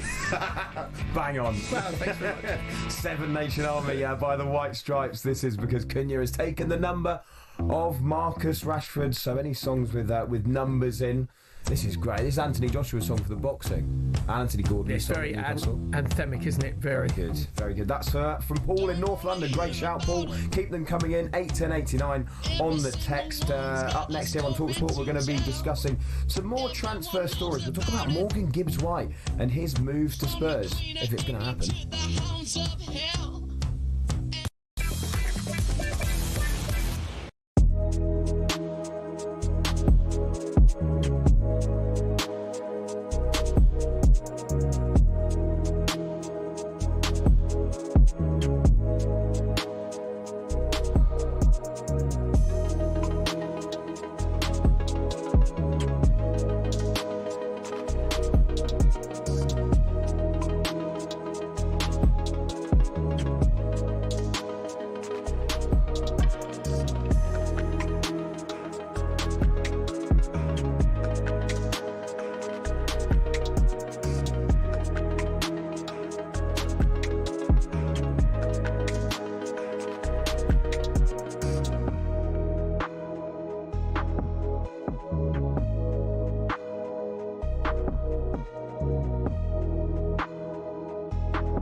Good evening, this is the Sunday session here on talkSPORT. I'm Olly, Clink, I'm alongside Perry Groves. Hope you're having a great weekend. Right, we're going to look at some transfer stories very shortly, but I am delighted to say that we are now joined live from New York by our very own Troy Deeney ahead of the Club World Cup final tonight. Troy, how are you getting on, mate? Hello, gents. How you doing? Hi, I'm Troy. sure you can see just behind me it's a little bit lively. How are you doing? Some of us have to actually really work and be out here like you guys. Troy, you battle on, you trooper. We're with you. Yeah, Troy, you've been working so hard. You had a bit of time to fit in a Sopranos tour, didn't you? I saw that. I mean, yeah, I didn't want to go, Ollie, but you know, whenever work calls, I just feel like I have to put my talkSPORT hat on and go there first. But no, it's been unbelievable, lads. Honestly, it's great. As you can see behind me, it's already building up. It feels completely different today than it has done over the rest of the week that we've been here. It feels like a massive game. Everybody's excited. And I'm hoping to nick a little bit of food. I can't lie, Pez. What little bit of Nathan's hot dog? Yeah, mate, they're all out here. They're barbecuing. They've got flares going off. It's like a proper game. Chelsea have never seen this in a long time. Right, you mentioned about the Sopranos tour, and Tony Soprano was obviously an enforcer. I think the team selections will be interesting here for Enzo Maresca, because if it was me, I'd play Liam Delap up front and play João Pedro maybe in one of the three behind him, because they're going to need to go long. And when PSG lost against Botafogo, they had Igor Jesus played up front, and he was the one who was holding up. He gave him physical presence. So the selection will be interesting, Troy. Yeah, no, that's kind of the debate at the moment. We went to a Chelsea forum yesterday, a couple hundred fans in there, and a lot of people, obviously, Prisoner at the moment, João Pedro scored 2, they all want him to play. But a lot of the guys were thinking about it was João Pedro being on the left, as you said, and then obviously the lap up top through for that physical presence. It's going to be more interesting for me whether Cole Palmer plays as the 10 or they have to move him out onto the wide areas, because that midfield for PSG is just fantastic. So for me, a lot going to be happening on Moises Caicedo. How fit is he after rolling his ankle in the last game? But it's going to be a tough task, isn't it? Let's be honest. We all want Chelsea to win as English fans, but it's going to be a real tough ask. Really? Oh, that just surprised me there. I don't think so, Troy. But it's interesting. You mentioned there your former teammate. Even Perry tonight wants Chelsea to win. Don't think so, mate. Have you seen the PSG flag and scarf I got in my car? Yeah, you were speaking a bit of French earlier, weren't you? Si. Yeah. But yeah, I mean, you were talking about João Pedro there, your former teammate as well, Troy, and he's lit up the tournament so far. How much will he relish a game like tonight to be the star man? Absolutely. I've spoke about it all week. Obviously, as an 18-year-old coming into Watford, was very determined, very focused in what he wanted to do, and that was lead Brazil out at a World Cup and be their number 9. And I think this is a massive step to doing that now, play for Chelsea, obviously having to compete for the Premier League and for the Champions League. But you got to put it into perspective, lads. 10 days ago, he was on the beach, literally training with a personal trainer. He's come in, played 30 minutes off the bench, been excellent, played 60 minutes, scored 2, been excellent, but he kept telling me he keeps cramping up. So we're going to expect a good performance from him tonight, but I think we need to be realistic as well, that his fitness isn't even where it needs to be at. Troy, have you got anyone out there with you, by the way? Yeah, we got a few. We got William. Come on in here. I've had him stood to the side here. This is William, Chelsea fan. Turn around. Just want to see. This is just how quick Chelsea fans change, lads. Look. Now he wants him to be sold. Can you believe it? Nicholas Jackson on his back there, William. Yeah, Nicholas Jackson on his back. Now he wants him to sell him. But anyway, William, just wanted to ask you a couple of questions. With all of this that's going on here, behind us, for the radio viewers, there is probably about 150 to 200 fans tailgating at this moment in time. Is this normal? Has this been happening all the way through? Because I know you've been to every game, so is it like that or not? So with today being the final, a lot of Chelsea supporters, especially from the U.S., especially myself, this is my first time seeing them in a tournament final. Not a lot of us obviously can make it to Europe for the Conference League final. So today is definitely a big deal, no matter what nobody says. I mean, this is not a Mickey Mouse tournament. It's not a preseason tournament. This is the real deal. This is for the World Championship, and it is a big deal. So I need to ask a question. Yes. Because a lot of you Chelsea fans are excited that you're here. How do you actually even win this game? I need a logical reason how you win this game. So the logical reason that I would give, I have actually several. Robert Sanchez must have a flawless game, meaning Never happens. well, I mean, if you see him play, I mean, it's painful to the eyes at times. But he must have a flawless game, and the back four that we have to communicate. It's very important because if you're playing a Champions League champion like PSG, you have to communicate. But the game is going to be won in the midfield battles. I believe Enzo Fernandez, I believe he'll score a goal today. I mean, people say that I'm delusional, but I believe that they're going to focus on João Pedro, Palmer. They're going to focus on him, and that's going to leave room for Enzo Fernandez to operate. And I believe he'll get a goal today. All right, what's the score going to be, really quick? 2-1 Chelsea. Oh, thank you very much. Thanks, enjoy. Go drink some more beers because clearly you're delusional. Anyway, go on, lads, back to you guys. I think that bucket hat needs to be a bit bigger than it for William there. Yes, it does. Troy, just before we let you go, I don't question anyone's hats.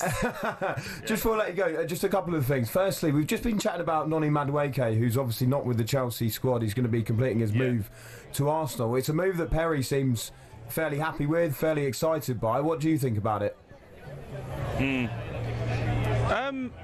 I don't really know is the honest answer. There's not one Chelsea fan here that's concerned that he's leaving or angry that he's leaving. I feel like Arsenal are more happy with the bargain that they're getting. I think 52 million is a decent price for where you look at the wingers are right now. Pez, where do you think he's going to play? Because his best work comes where Saka is. Yeah, I think what it is, Troy, we just spoke about it. I think because he's left-footed, I think he'll play him on the left-hand side because we ain't very good at home at the Emirates when teams sit deep. If you have Martinelli comes inside, Trossard is brilliant technically, but 1v1, I think he's been bought for 1v1s, and that is his strength. He's got to improve on the defensive side because you've seen him play live, I've seen him play. He can be a bit lazy on the defensive side, but this is an Arteta signing. Nothing comes into Arsenal without Arteta say so. Yeah. Well, to be fair, I hear you on that. Obviously, you're talking about having more width and allowing more space for likes of Odegaard to do his work. But you talk about no one comes in without. Why have they got a goalkeeper, a centre-back, a midfielder, a winger, and not address that issue that we've been speaking about for 2 years there, mate? Have you seen Yorkerez, his agent, just being a little bit clever, apparently? So once he gets his agent sorted out, Yorkerez will be the number 9, Troy. Oh, okay, yeah. Sorry, just not been getting any news out here that he's actually signed yet. Just seems every other position's been covered. Troy, before we let you go, you're at the tailgate. What food have you got your eye on, mate? I'll be honest, mate. Everything. I'm starving. I was at this event yesterday. I went to bed early yesterday because we've been working all day, so I didn't even get any dinner. Then I've had to do a little hit this morning at 9. I've had no brekkie. Oh, poor Troy. This barbecue's getting it, mate. Thing is, Troy, how do you go with the you said brekkie there, right? When you have all the sausages and the meat, whatever, and then you have pancakes on the. How does that twist your melons in your head where you have the pancakes on the same plate? Well, listen, I'm one of these people that I just mix it up and get it down me. I don't complain. As long as it's there and it's paid for, I'm going to eat it, mate. Do you know what I mean? It's part of their culture. When in Rome. Yeah, exactly. Listen, you've got to dive in and get after it. But all jokes aside, lads, it is building up nicely for a massive, massive game today. And I've just been told that I have to say you can listen to it on talkSPORT and watch it on DAZN. Now, there's me doing all my commercial partners. I'm going to go and get a sausage roll. God, catch you in a bit. He's gone so American. Yes, big time. Make sure you can fit through the door of the stadium, Troy. That's all I'll say. And I'll have to roll you out potentially. But yeah, enjoy the barbecue, mate. Cheers, Troy. Cheers, lads. Bye-bye. There we go. Troy Deeney, who is there for the Club World Cup. I was going to ask him if he was enjoying the Club World Cup and didn't really need to. No, you can see the massive grin on his face. But you said there, it's got the buzz about being a massive game. Yeah. And we take it for granted, where William said they're Chelsea fans, the first time that they've seen those Chelsea players live, because they get up, silly clock in the morning to watch the live games, which they would do. So it is a massive game. Massive game. Very exciting stuff. And by the way, I'm not sure about wanting Chelsea to win, though. No way. What was he on about? I don't want to see some other team do well. Nah, come on, PSG. Come on. 8 o'clock kickoff. It's Chelsea against Paris Saint-Germain in the Club World Cup final. It is live and exclusive on talkSPORT. Right, let's check in on the men's singles final at Wimbledon. It's Yannick Sinner up against Carlos Alcaraz. How's it looking, Lisa O'Sullivan? Carlos Alcaraz serving to stay in this second set. 3-5 he trails, but is a set up on Yannick Sinner, and the shadows lengthening, actually touching the playing area now, and Carlos Alcaraz shadow the same height as him. And this match, I think, will be finished under the lights and under the roof. It's the first time, or rather, these two are the second pair in the Open era to contest the men's final at both Roland Garros and Wimbledon in the same year. You have to go back to Federer and Nadal in 2006 and 2008 to actually see that. And at the moment, it looks like Sinner is poised to level the match. He'll come out to serve 5-4 in the second set. And India chasing 193 to win at Lord's. How are they getting on? Sam Ellard. 35-1. England picked up an early wicket when the score was on 5. Yashasvi Jaiswal gone for a duck, trying to pull a short ball from Archer, got a top edge. He was caught by Jamie Smith. So this second wicket partnership is currently at 30 runs, and when they're chasing a target as small as 193, it's an important partnership that England need to break. Carroll, Centurion in India's first innings, has 21. Karen Nair at 3 has 12. England had an opportunity to break the partnership when Carroll was on 5. A full ball from Wokes drilled back down the ground, offering Wokes a caught and bowled opportunity, was put down, and since then Carroll moved on to 21. Karen Nair on 12. India 35-1, needing a further 158 runs for victory in the third test at Lord's. Sam, thanks very much indeed. Right, next on the Sunday session.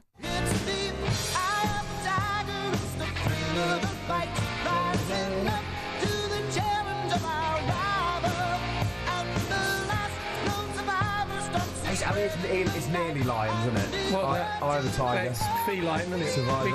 Big cat. Dude. It counts. James in Norwich, it counts. It's a great song as well. It's a gym song, this, isn't it? What were you pumping? Is this on your running I thought you meant Jim White song. Jim, so you mean Jagger. Good morning. Yeah, no, it's not in your gym playlist. I've never been to the gym. I thought since stopped playing. Oh, yeah. No chance. Oh, fair enough. Yeah. Troy might have to get in the gym if he's cleaning up the barbecues. But yeah, he'll be back in the gym. Do you know what, Troy? He'll go on a big diet as well, and it'll be an absolute fine fettle as soon as he's back for the new season too. Now, we said we would a bit earlier. Next up, we're going to be looking at Morgan Gibbs-White and his potential move to Spurs.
Sounds of the weekend on the Sunday session on talkSPORT.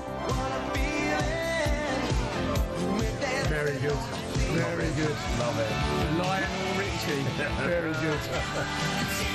This is his best as well, is it? Isn't it for you?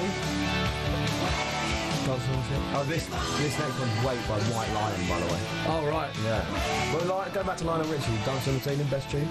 There's a few Commodore's tunes that he had, to be fair. Easy. Then he... what, you think it was easy to get in the top 20? No chance.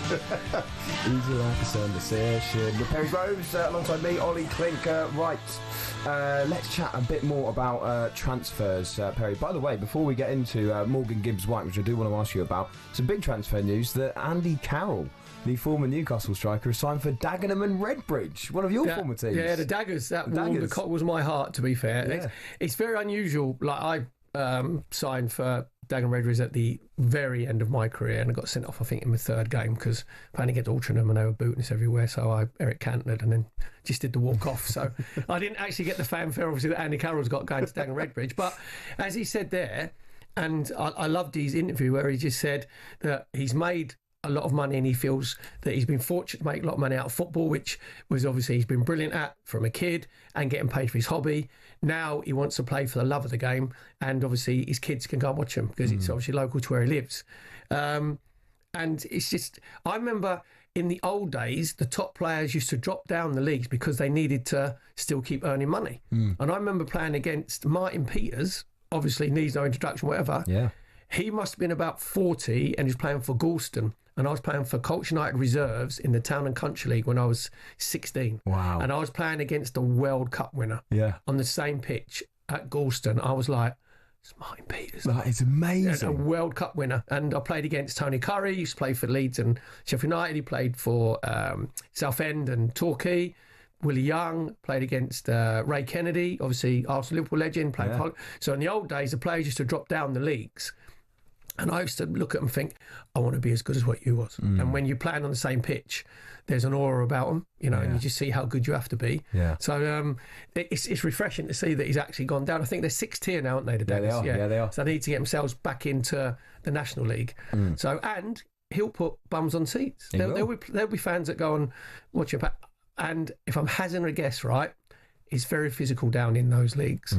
I'll be amazed if he's not sent off in the first five games. He's the man for the job, really. First 5 games. Let's be honest. Brilliant signing for the Daggers, and well done, Andy Carroll giving something back. Yeah, absolutely fantastic. 3-year contract as well, age 36. Not bad, is it? Let's have a quick chat though about Nottingham Forest, because Morgan Gibbs-White looked like he was on his way to Tottenham. Looked like they triggered his 60 million release clause, but Forest weren't very happy. They're considering legal action over what they think is an illegal approach for Morgan Gibbs-White. Apparently, Evangelos Marinakis was fuming about it, Perry, which is a surprise, isn't it? Because it was a release clause, it was a secret. Yeah. He said to him, whatever you do, it's non-disclosure. Morgan, don't tell anybody, and tell your agent and your agency not to tell anybody that it was 60 million quid. And he's got the... Morgan Gibbs-White is going, right? He's going to Spurs, and it's a good signing for them, by the way. But for him to get a bit of the ump because they haven't been given permission to speak to him, it goes on all the time. Are you telling me that Nottingham Forest have never spoke to a player or a player's representative first or asked someone if a player would be interested in going to Nottingham Forest? Everybody does it. In the old days, it was called tapping up, where you weren't allowed to speak to... But it goes on all the time. Yeah. When players meet up for international games, you'll have like someone who's like a secret agent, just say, oh, by the way, tell so-and-so that we fancy him. Would you fancy to come playing for us? So for Marinakis, to threaten legal action, how does he prove it? Who does he prove that, grass the secret up? Yeah, I've got no idea, to be honest with you. But yeah, it looks like he will be on the way. I mean, how damaging do you think it is for Forest, though, to lose Elanga to Newcastle and Gibbs-White? I think Gibbs-White in particular, it was so key to that Forest side last season. As much as they were very solid at the back. They had Sells, they had the 2 centre-backs in Murillo and Milenkovic, who were very solid throughout the season. But Gibbs-White was so important with those long raking balls, with the way that he was able to get forward on the counter-attack. He feels like a big miss for me. Yeah, playing obviously in that 10 position, Langer playing on the left-hand side as well. So you're missing 2 of your best forwards who were very productive last year. But we had the Nottingham Forest fan on earlier, didn't we? And that money they're getting in, it looks like 60 million for Gibbs-White. Was it 50 5 for Elanga, yeah. Elanga, yeah. So like 105. As long as that money is spent wisely, to then strengthen, obviously, Nottingham Forest squad. The other sort of conundrum you have now is Gibbs White obviously wants to play in the 10. James Maddison wants to play in the 10. Kulusevski also can play in the 10. Exactly. So those two aren't going to play in the same team. So it'll be interesting to see what happens with James Maddison, because this is Thomas Frank obviously putting his mark on Spurs, because Kudos has gone there, which I think is a bit of a strange signing. Again, he had... Why strange? Because he had, not last season before, he had a good season. And if you look, if you ask West Ham fans, they won't be, crying their eyes out into the hankies that he checked out a bit, hadn't he? Because I saw him a few times again, and his attitude wasn't great when he didn't like doing it, because under Lopetegui, and obviously when Graham Potter went there, he played him out of position a few times as the false 9, which is ridiculous. You always play your best players in your best positions.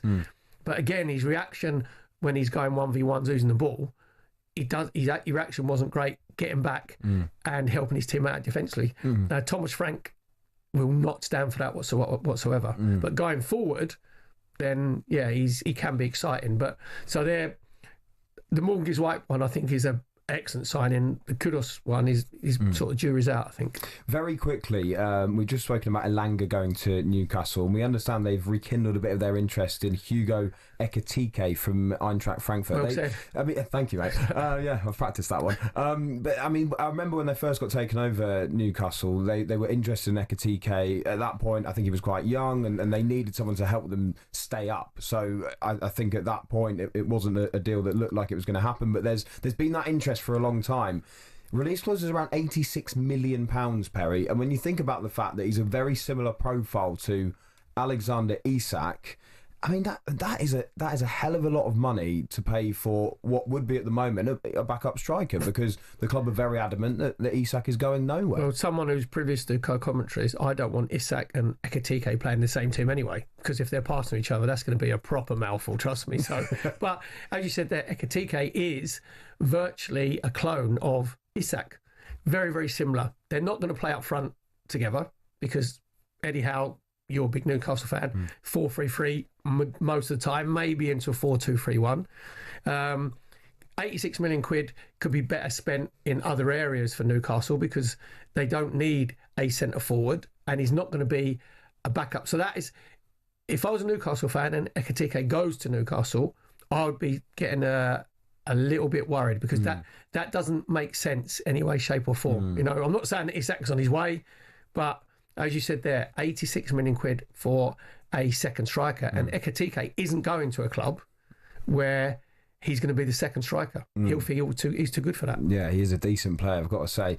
Now, Perry, there's been a wicket in the cricket. Big breakthrough for England. Sam Ellard. Yeah, England needed this. India 41 for 2. The second wicket partnership was worth 36 runs. Karen Nair out for 14. Bryden cast the bowler, traps him LBW. A full ball that's straight, and India's number 3 decides not to play a shot at it. Hits him on the pad. Bryden cast didn't even appeal. Given out on field, and Karen Nair walks for 14. A really, really poor piece of play. A bad decision to leave that ball that was full and straight and was surely hitting the stumps. And with exactly half an hour to go on day 4, the India captain Shubman Gill comes to the crease. Can England get Gill? Can England get one more before stumps? The target's 193 for victory. India 41 for 2. And what's the latest in the men's final at Wimbledon? Lisa O'Sullivan. Well, Yannick Sinner took that second set to level the match at 1 apiece. We're in the early exchanges in this first set. Carlos Alcaraz holding serve and saving break points. Sinner now serving at 15 love. Lisa, thank you very much indeed. Right, next on the Sunday session. But I would walk 500 miles and I would walk 500 more to be the man. needs no introduction. No, come on, everyone knows this. One of my favourite Proclaimers record, if not in fact, is Sunshine on Leaf. Yeah. Have you heard the Hibs fans sing that? Incredible. That is spine tingling. Yeah. I'd love to be there for that, actually. How far would you walk to be there? Oh, you know what, probably about 499 miles, maybe? Something like that. You won't go that extra mile? Nah. Never been a fan. This is the Proclaimers, of course. I'm going to be 500 miles. We want number-related songs because Cunha is taking the number of Marcus Rashford. Thanks for this shout, Darren in Newcastle. Right, up next, we'll be looking ahead to tonight's Club World Cup final with Chelsea reporter Kwaku Afari, live from New York.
Aguero, Solskjaer, Deeney, Watkins. Sure, you know all about those last-minute goals, but have you heard the one about the on-loan goalkeeper who saved his temporary employers from disappearing out the Football League and into almost certain financial oblivion? Back in 1999, Carlisle United, managed by Nigel Pearson, were fighting to stay in the Football League. Carlisle's finances were precarious with a capital P that season, leading to a scenario where, with 3 games to go, they had to ask the FA to sanction an emergency loan deal to bring in a goalkeeper. Swindon Town's Jimmy Glass arrived at the club.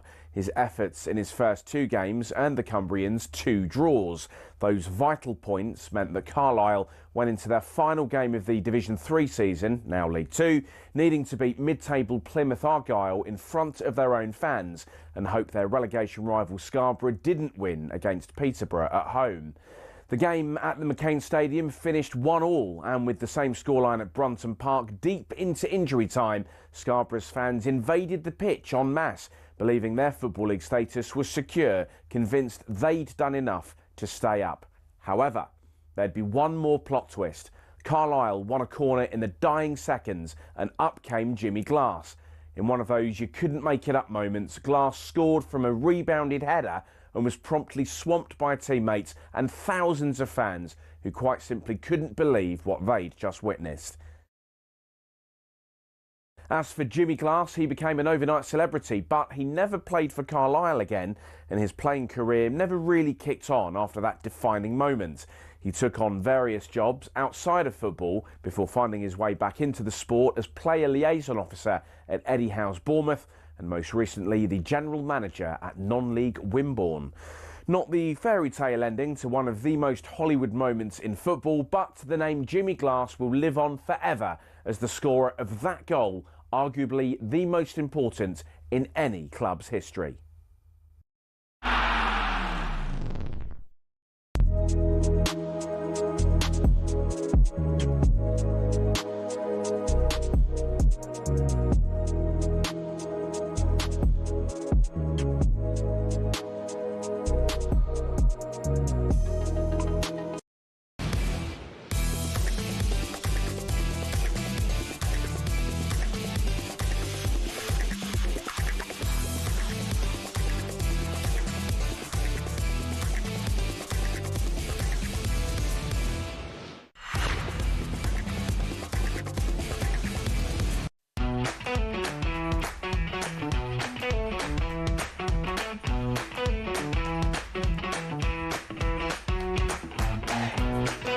Evening, this is the Sunday session on talkSPORT with me, Olly, Clink. I'm alongside the former Arsenal and Dagenham and Redbridge winger, Perry Groves. Don't forget Canvey Island. Oh yeah, big side. At Wimbledon, it's one set apiece between Sinner and Alcaraz in the men's singles final. Lisa O'Sullivan. Nothing to choose between these two at the moment. Not only is it one set all, it's one game all. Alcaraz serving 40-30 against Sinner, who is in his fourth consecutive Grand Slam final, the youngest man in the Open era to manage that feat. At the cricket, India have been set 193 to win. How are they getting on? Sam Ellard. 47 for 2. Jaiswal went for a duck, then Karen Nair went for 14. Carroll and Shubman Gill at the crease. The India captain just tried an ambitious drive to a wide full ball from Bryden Karsh, just missed the outside edge. Now Ben Stokes is beating Carroll on the outside edge. England is searching for one more wicket. If they can break this partnership before this evening, England might fancy their chances tomorrow morning. India 47 for 2, needing a further 146 runs for victory. Earlier today, Liverpool beat Preston 3-1 in their first pre-season fixture of the summer, which saw some incredibly poignant and emotional scenes before the match as both sides paid their respects to Diogo Jota and his brother Andre Silva after their passing.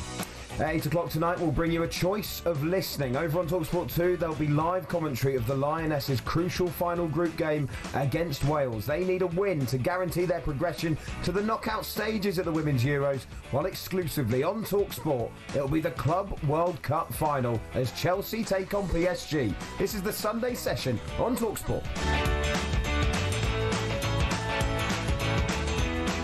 Yeah, let's look ahead now to that Club World Cup final. Delighted to say that live from New York, Chelsea reporter, talkSPORT's very own Kwaku Afari is out there for us. Kwaku, how are you getting on? I'm all good, lads. How are you getting on? Hi, Quake. Yeah, really good, thank you. I mean, how are your nerves, Kwaku, heading into this game? Because, I mean, the European champions, PSG, have looked pretty electric, especially in the knockout stages. Absolutely dismantled Real Madrid. Chelsea are going to be taking this one pretty easily, aren't they? But I have to remain professional. I'm here as a reporter. I'm obviously a massive Chelsea fan, and yeah, you watch PSG not only this competition but at the back end of the Champions League, and they are the best team in the world. But best believe if Chelsea beat PSG today and are crowned world champions, I'll be shamelessly saying that Chelsea are the best team in the world. But the task is difficult for Chelsea, right? People talk about the vaunted front three of PSG, and of course they're very talented. Dembele, Doué, Kvaratskhelia, who made a huge difference since coming in January. But for me, it's the midfield. The way they all work together. Fabian Ruiz, one of the most underrated midfielders in the world, Coutinho and Neves. It's a metronomic midfield, and Chelsea have to be on their P's and Q's and make sure they can keep that midfield quiet. They've got any chance to win the game today. But to answer your question, I'm very nervous. And biased, Quake. It's in your blood. Chelsea's biased. Yeah, Chelsea's in your blood. You mentioned there about the midfield, Vitinha in particular. I'm surprised that, because he's like the conductor of the orchestra, isn't he? He's the one that gets them going and pass movements. I'm surprised that when teams have played against PSG, they haven't either number one man marked him or number two said, nearest player, you have to go and close him down. You know what it is? It's because if they close down Vitinha, Fabian Ruiz is also capable of dropping into that number 6 role and dictating tempo, same as Neves. And so, despite the fact they're a very modern team, PSG, they are also a throwback. Their midfielders can do a bit of everything. Their wide players get at their fullbacks. Their fullbacks get forward and overlap. And their front man, Ousmane Dembele, scores goals. And so I understand what you mean about Vitinha in terms of narrowing in on him. But if they do that, then you leave Neves free. You leave Fabio Ruiz free. And they can score goals and they can dictate tempo as well. So it's a tough task Chelsea today. So that midfield area, quite obviously, we think obviously Caicedo is fit and Fernandes. But then whoever plays in the 10, whether it's Cole Palmer, whether they play Delap up front and then João Pedro comes in and they move that free behind. Whoever's in that 10 position has to do their job defensively. They have to get back and make it a 3 in there, because you don't want to be, you said about the movement of PSG, you don't want to be overrun 3v2. Oh, Perry, that's absolutely what I've been saying in the build-up to this game. Whoever's playing number 10 for Chelsea, they've got a big job on their hands. And whether that is João Pedro, who plays a little bit deeper than he did in the semi-final against Lionesses, and you have Liam Delap up top, or it's Cole Palmer in the number 10. They have to be diligent in their work, and they have to run their socks off, because this is a PSG team that, let's be honest, they are way more talented than Chelsea. They are the best team in the world. they've turned over multiple English sides over the last 6 months, whether that's Aston Villa, whether that's Man City, whether that's Liverpool. And now to turn to Chelsea. Chelsea have to come here and be at their very, very best if they're going to get anything from this game. But as a Chelsea fan, and also as a reporter, I do see pathways to victory for Chelsea. If I look at how good they are in transition, a player like Pedro Neto, who's really come to the fore in this tournament, scored 3 goals and been very effective whenever he's played. A player like João Pedro, who's hit the ground running at Chelsea, physical, also wins the hard yards. I think Chelsea have got a path to victory, but like you pinpointed, Perry, the midfield area is the most crucial position in the pitch in this game. Quakey, when you look at the tournament as a whole as well, almost whatever happens tonight, I mean, they've earned a fair bit of cash, haven't they, Chelsea, from this tournament? They've got very far in it. It's been a bit of a success, even if they do lose this final. And Perry was saying to me earlier that, there has been that debate about whether it's going to affect their Premier League season and the fact that they're also going to be playing in the Champions League next season. Perry, you were saying, though, that actually, these are young lads. They're going to get 3 weeks off as well. That shouldn't be an issue. Quakey, what do you make of that? Are you worried about it? We don't do excuses around here. And if Chelsea are to be crowned Club World Cup champions, I don't want to hear excuses when it comes to the beginning of the season that the reason why we underperformed the leagues was with knackers from the Club World Cup. When you're a big team, like PSG are a big team, like Chelsea are a big team, you are going to play loads of games. Chelsea have had a very long season, but PSG have played more games than them. And PSG won't have any excuses at the beginning of the next season. So I get the argument. Chelsea would have had or played more games than any other English team, but that's the trappings of being a great team. And that's where Chelsea are trying to ascend to. So I feel like in the first few league games of the season, we will see rotation. We might even see a starting 11 akin to the 11s we saw in the Conference League. And Chelsea have got the luxury of doing that, right? They've got one of the biggest squads in the Premier League, if not the biggest. They've got a lot of strength and depth. So I think for the beginning part of the season, maybe the first 4 or 5 games, or maybe up until the first international break, expect to see a rotated Chelsea 11. But I've been with Chelsea fans the whole week. They will not accept excuses of, we were knackered and that's why we started the season slow. Chelsea will have to perform in this game today and they'll have to perform at the beginning of the next season. But expectations start to grow in this young, excited side. Absolutely. Like the youngest average age, start 11 is at 23 and a half. They had a week off after the season finished. Then they'll have 3 weeks off from now. They'll only report a week before the season starts on the 15th. So they've got you have to recharge your batteries mentally more than physically. So they'll have plenty of time, Quake. On Chelsea winning the game, if they have any chance of winning this, your goalkeeper has to be like an octopus. He's going to come into... It's just sort of a little grimace on Quaker's face there because you know full well that he is going to be under pressure. He can't afford to make any mistakes. He can't. And that's, if you look at this Chelsea team that have been built, I know there's a lot of scepticism when Bowley and Clearlake came in, but the squad they've built is a very, very competitive and very talented squad. The one blind spot is goalkeeper, and it has been for the last couple of seasons. Chelsea have never really been able to replace Thibaut Courtois. Obviously, Edouard Mendy came in, Chelsea won the Champions League, but we all had the sense that he wasn't really the guy. And that's the sense that we have with Robert Sanchez. He's error-prone, right? And he's been good for Chelsea over the last maybe 2 or 3 months, but that's because they've asked him to do a very different job. He's not passing out at the back anymore. He's going longer. And with Chelsea physical forwards, he can do that. But what Chelsea need him to do in this game is not make any mistakes. Mistakes killed Real Madrid in the semi-final. Mistakes cannot kill Chelsea today because otherwise they could get turned over by 4 or 5. And so you're right to pinpoint Robert Sanchez. He has to be his absolute best if Chelsea to lead this game with a win. Kwaku, thank you very much indeed. Enjoy the game tonight. Kwaku Afari there, talkSPORT reporter and Chelsea fan. I think you've got impartial Kwaku Afari. Yeah, the unbiased Kwaku Afari there. There has been a big wicket at Lords for England. Sam Ellard. Massive moment in this test match and a massive moment in this series. Shubman Gill, the India captain, goes for 6. India 53 for 3, still needing 140 runs to win this test match. Bryden Carl's bowling from the pavilion end, gets the ball just to angle into Shubman Gill, who was so late onto the shot. It's almost like he didn't pick the ball up. Hits him on the pad, given out. He reviewed it. Don't bother, mate, you're out. Shubman Gill, who's had a brilliant series, has had a pretty quiet test match. The atmosphere here, Olly, is absolutely fantastic. Joe Root at first slip is trying to get the Lord's crowd on its feet. 14 minutes left on day 4. The target's 193. At 53 for 3, maybe is it just advantage England? If they can get one more this evening, it definitely will be advantage England as Ben Stokes comes into Carroll and it's just flicked into the leg side. By the way, in at number 5 for India is normally Rishabh Pant. It's not Rishabh Pant now. They've sent in the night watchman, Akash T. We are in for a pulsating final 13 minutes. India 55 for 3, needing 140 more runs to win this test match at Lords and go 2-1 up in the series. And what's the latest in the men's final at Wimbledon? Lisa O'Sullivan. Well, it's sizzling a little further south in London as well. We're 1 set apiece between Yannick Sinner and Carlos Alcaraz. The world number 1 and the second seed are in a zone here, and it is on serve in the third set. Yannick Sinner looking to get a win over Carlos Alcaraz at Wimbledon for the second time. They met in 2022, which is the last time he beat Alcaraz in a Grand Slam match. But Alcaraz is the 2-time champion here, looking to make it a 3-peat, and he comes here on a 20-match winning streak at Wimbledon, a 24-match winning streak this year, the longest of Alcaraz's young career. 1 set all, Alcaraz leading 3-2 in the third. OK, next on the Sunday session. Oh, what a song. This is very good. Not only a great song, right? Haircut 100, favourite shirts. Boy, meets cow. Ticks every box. Ticks every single box. Ben in Birmingham, well done. Maybe the best of the day, Ben in Birmingham. Very, very good. That's in reference to Cunha taking Rashford's number 10 there. You love that one, don't you? You're loving it. Right, next up here on talkSPORT, we'll be speaking to the...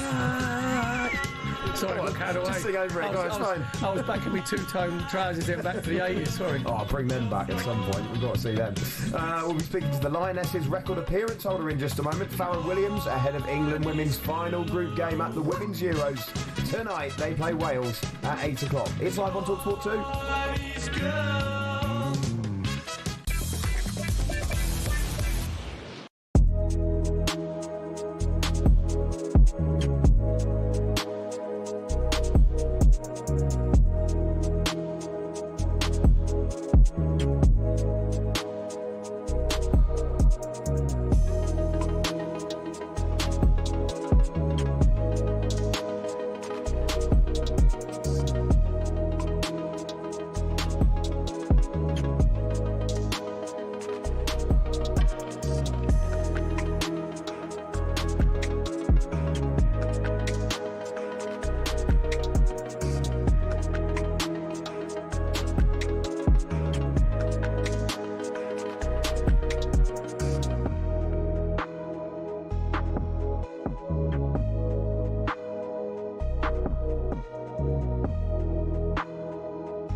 Sounds of the weekend on the Sunday session on talkSPORT. Since you took your love away. Who wrote this? 'Cause tonight is the night when two become one. Well, firstly, that one is Spice Girls. Spice Girls, Yeah. Come on. Who wrote Nothing Compares to You? By Bono. What? You too? Nothing compares you two. Not to you. Love what you've done there. Who was it? Prince. Really? No, every day's a school day. Al. There we go. What's the group of ladybirds called? A Loveliness. Loving your work. Yeah, come on, I knew that one. Only because of the cricket. By the way, you can now download the latest podcast from our After the Lights Go Out series, which features former Newcastle and Sunderland striker Michael Chopra. It's available now from your favourite podcast provider, along with all other podcasts from the series, including those featuring Carl Frampton, James Haskell and Marcus Stewart. It's well worth a listen. Now, the Lionesses are playing their final group game tonight. It's a local derby. They're taking on Wales. It's live on talkSPORT 2 and kickoff is at 8 o'clock. Joining us now, though, to look ahead to it is the Lionesses record appearance holder, Farrah Williams. Farrah, how are you getting on? Hi, I'm good, thanks. Hi, How are you guys? You're speaking to us today, by the way, Farrah, from the Just Eat Ballers Banquet, which sounds very exciting indeed. What's that all about? Yeah, Just Eat Ballers Banquet. Basically, £5 a ticket. All that funding then goes back into their programme, which is Feed the Game. So obviously giving grassroots kids the opportunities to play football, have the kit, football, etc. But on all the big screen, England, Wales, free pizzas, sweets, DJ, quiz games, you name it, they've got it going on. So yeah, a little bit different to punditry, but I'm excited to be here with lots of fans. Whereabouts is it, by the way? In Soho, so in Greek Street. Oh, not far away as well. I might have down there, yeah. Troy Dean will be devastated. Free pizzas. Yeah, he'd love that. That sounds brilliant, Farrah. In terms of the game then, obviously what a performance it was from the Lionesses against the Netherlands. You just feel they'll be full of confidence heading into this game? Yeah, absolutely. I mean, it couldn't have got any worse, that opening game against France. Not so much the defeat, I think more the attitude and application in their performance, and they certainly did overturn that in that Netherlands game. You know, they absolutely suffocated the Netherlands, got off to a really fast start, got the goals through Lauren James, and then obviously Stanway before the half, and put the game to bed. But they've set the standard now, and the expectations now are back where they were prior to coming into the tournament. And you know, we're looking for a big win again tonight against Wales. Just looking at England's side, obviously Lauren James quite rightly took the plaudits, you know, for the 2 goals she got. But I thought Russo up front, the threat that she had in behind then stretches, obviously, the opposition, and that gives Ella Toone that little bit of space, Lauren James that space to play in. Yeah, I think only the real football people recognise that. I think, you know, everybody gives the plaudits to what they see on the ball, and rightly so. Lauren James's goal was magnificent, but the work rate of Russo to open up those pockets for the likes of Lauren James to get on and create from there. I mean, she was relentless with and without the ball throughout the game, and she got 3 assists herself, and I think people are forgetting that, but she was certainly key into, you know, the way that England did get that result against the Netherlands. Farrah, very quickly, if they finish second, England will play Sweden. If they finish first, they're going to play Germany. What for you is the most favourable tie? I mean, it's not going to make too much difference because they'll want to get out and beat Wales. You're sure of that. But, you know, if you could pick, who would you want to play? To be honest, I wanted to avoid the Germans. I actually thought they were going to finish top and we'd face them in the quarterfinals. But having seen Sweden against Germany last night, they look really good. They've got a really experienced team, a team that is used to getting to semi-finals. So I think that looks like the more difficult game. But if we do progress past Sweden, if we do get them, then the semi-final looks like the easier fixture, whether it be Norway or Italy. And on the other side, if it is Germany that we face, potentially we're then going to face Spain before the final. So we'll face them in the semi. So Sweden, we know we can beat. We did beat them in the semi-final that won the Euros in 2022. So I'm sure the girls would much rather face Sweden in the quarters. Farrah, the most important question is, what's your pizza topping? Oh, do you know what? I'm so boring, right? Please don't judge me, but I would have a margarita full of jalapenos. Oh no, I think you pulled it back with the jalapenos, Farrah, to be fair. Don't doubt yourself. Well, as long as it's not tuna. Anything apart from tuna. Yeah, or you know what? I had tuna on pizza the other night for the first time. It wasn't too bad. No. Well, Farrah, we'll see if we can join you down there. Sounds brilliant. Thanks very much for joining us.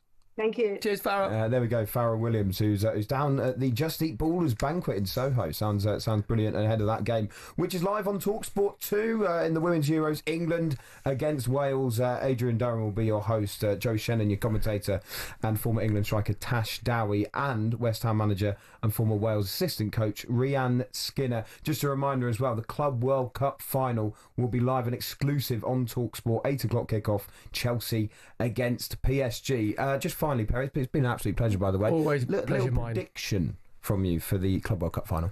No heart and head. PSG 3-1. I think Chelsea will make it competitive, but I think the relentlessness of PSG's pressing and physicality, because it's a young Chelsea team and they can't ride out 15, 20 minutes when they're not in control of games. All the top teams can just have a breather and then the opposition doesn't score. I don't think, because it's so young, this Chelsea side, they can't do that. Perry, it's been magnificent. Just before we go, though, let's check back in at the men's singles final at Wimbledon. Watching for talkSPORT, Lisa O'Sullivan. And it's tense in this third set. Yannick Sinner serving 3-4, 1 set apiece against Carlos Alcaraz.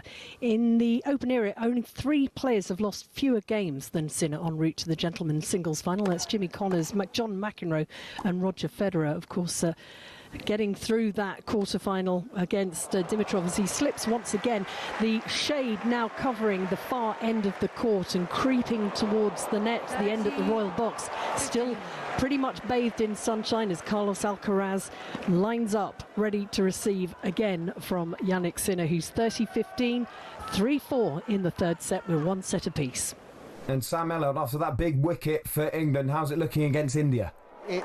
57 for 3. It is captivating test match cricket late on day 4 at Lord's. There's needle once again. Players are having a go at each other. There's been reviews, physios are coming on, but the score is 57 for 3. Carroll is at the crease, not out on 32. They've sent in the night watchman Akashdeep. He's 1 not out. There was just a big LBW appeal cast to Akashdeep, just going down the leg side. We've got 1 more over in the day. Ben Stokes is going to bowl it from the nursery end. Akashdeep is going to be on strike. Can England get 1 more wicket before stumps? 57 for 3 are India, needing 136 more runs for victory. OK, don't go anywhere, because coming up next on talkSPORT, a huge game for Chelsea. They're taking on the European champions PSG in the Club World Cup final. We'll bring it to you live with your team, Adrian Durham, Dean Ashton and Tash Dowie.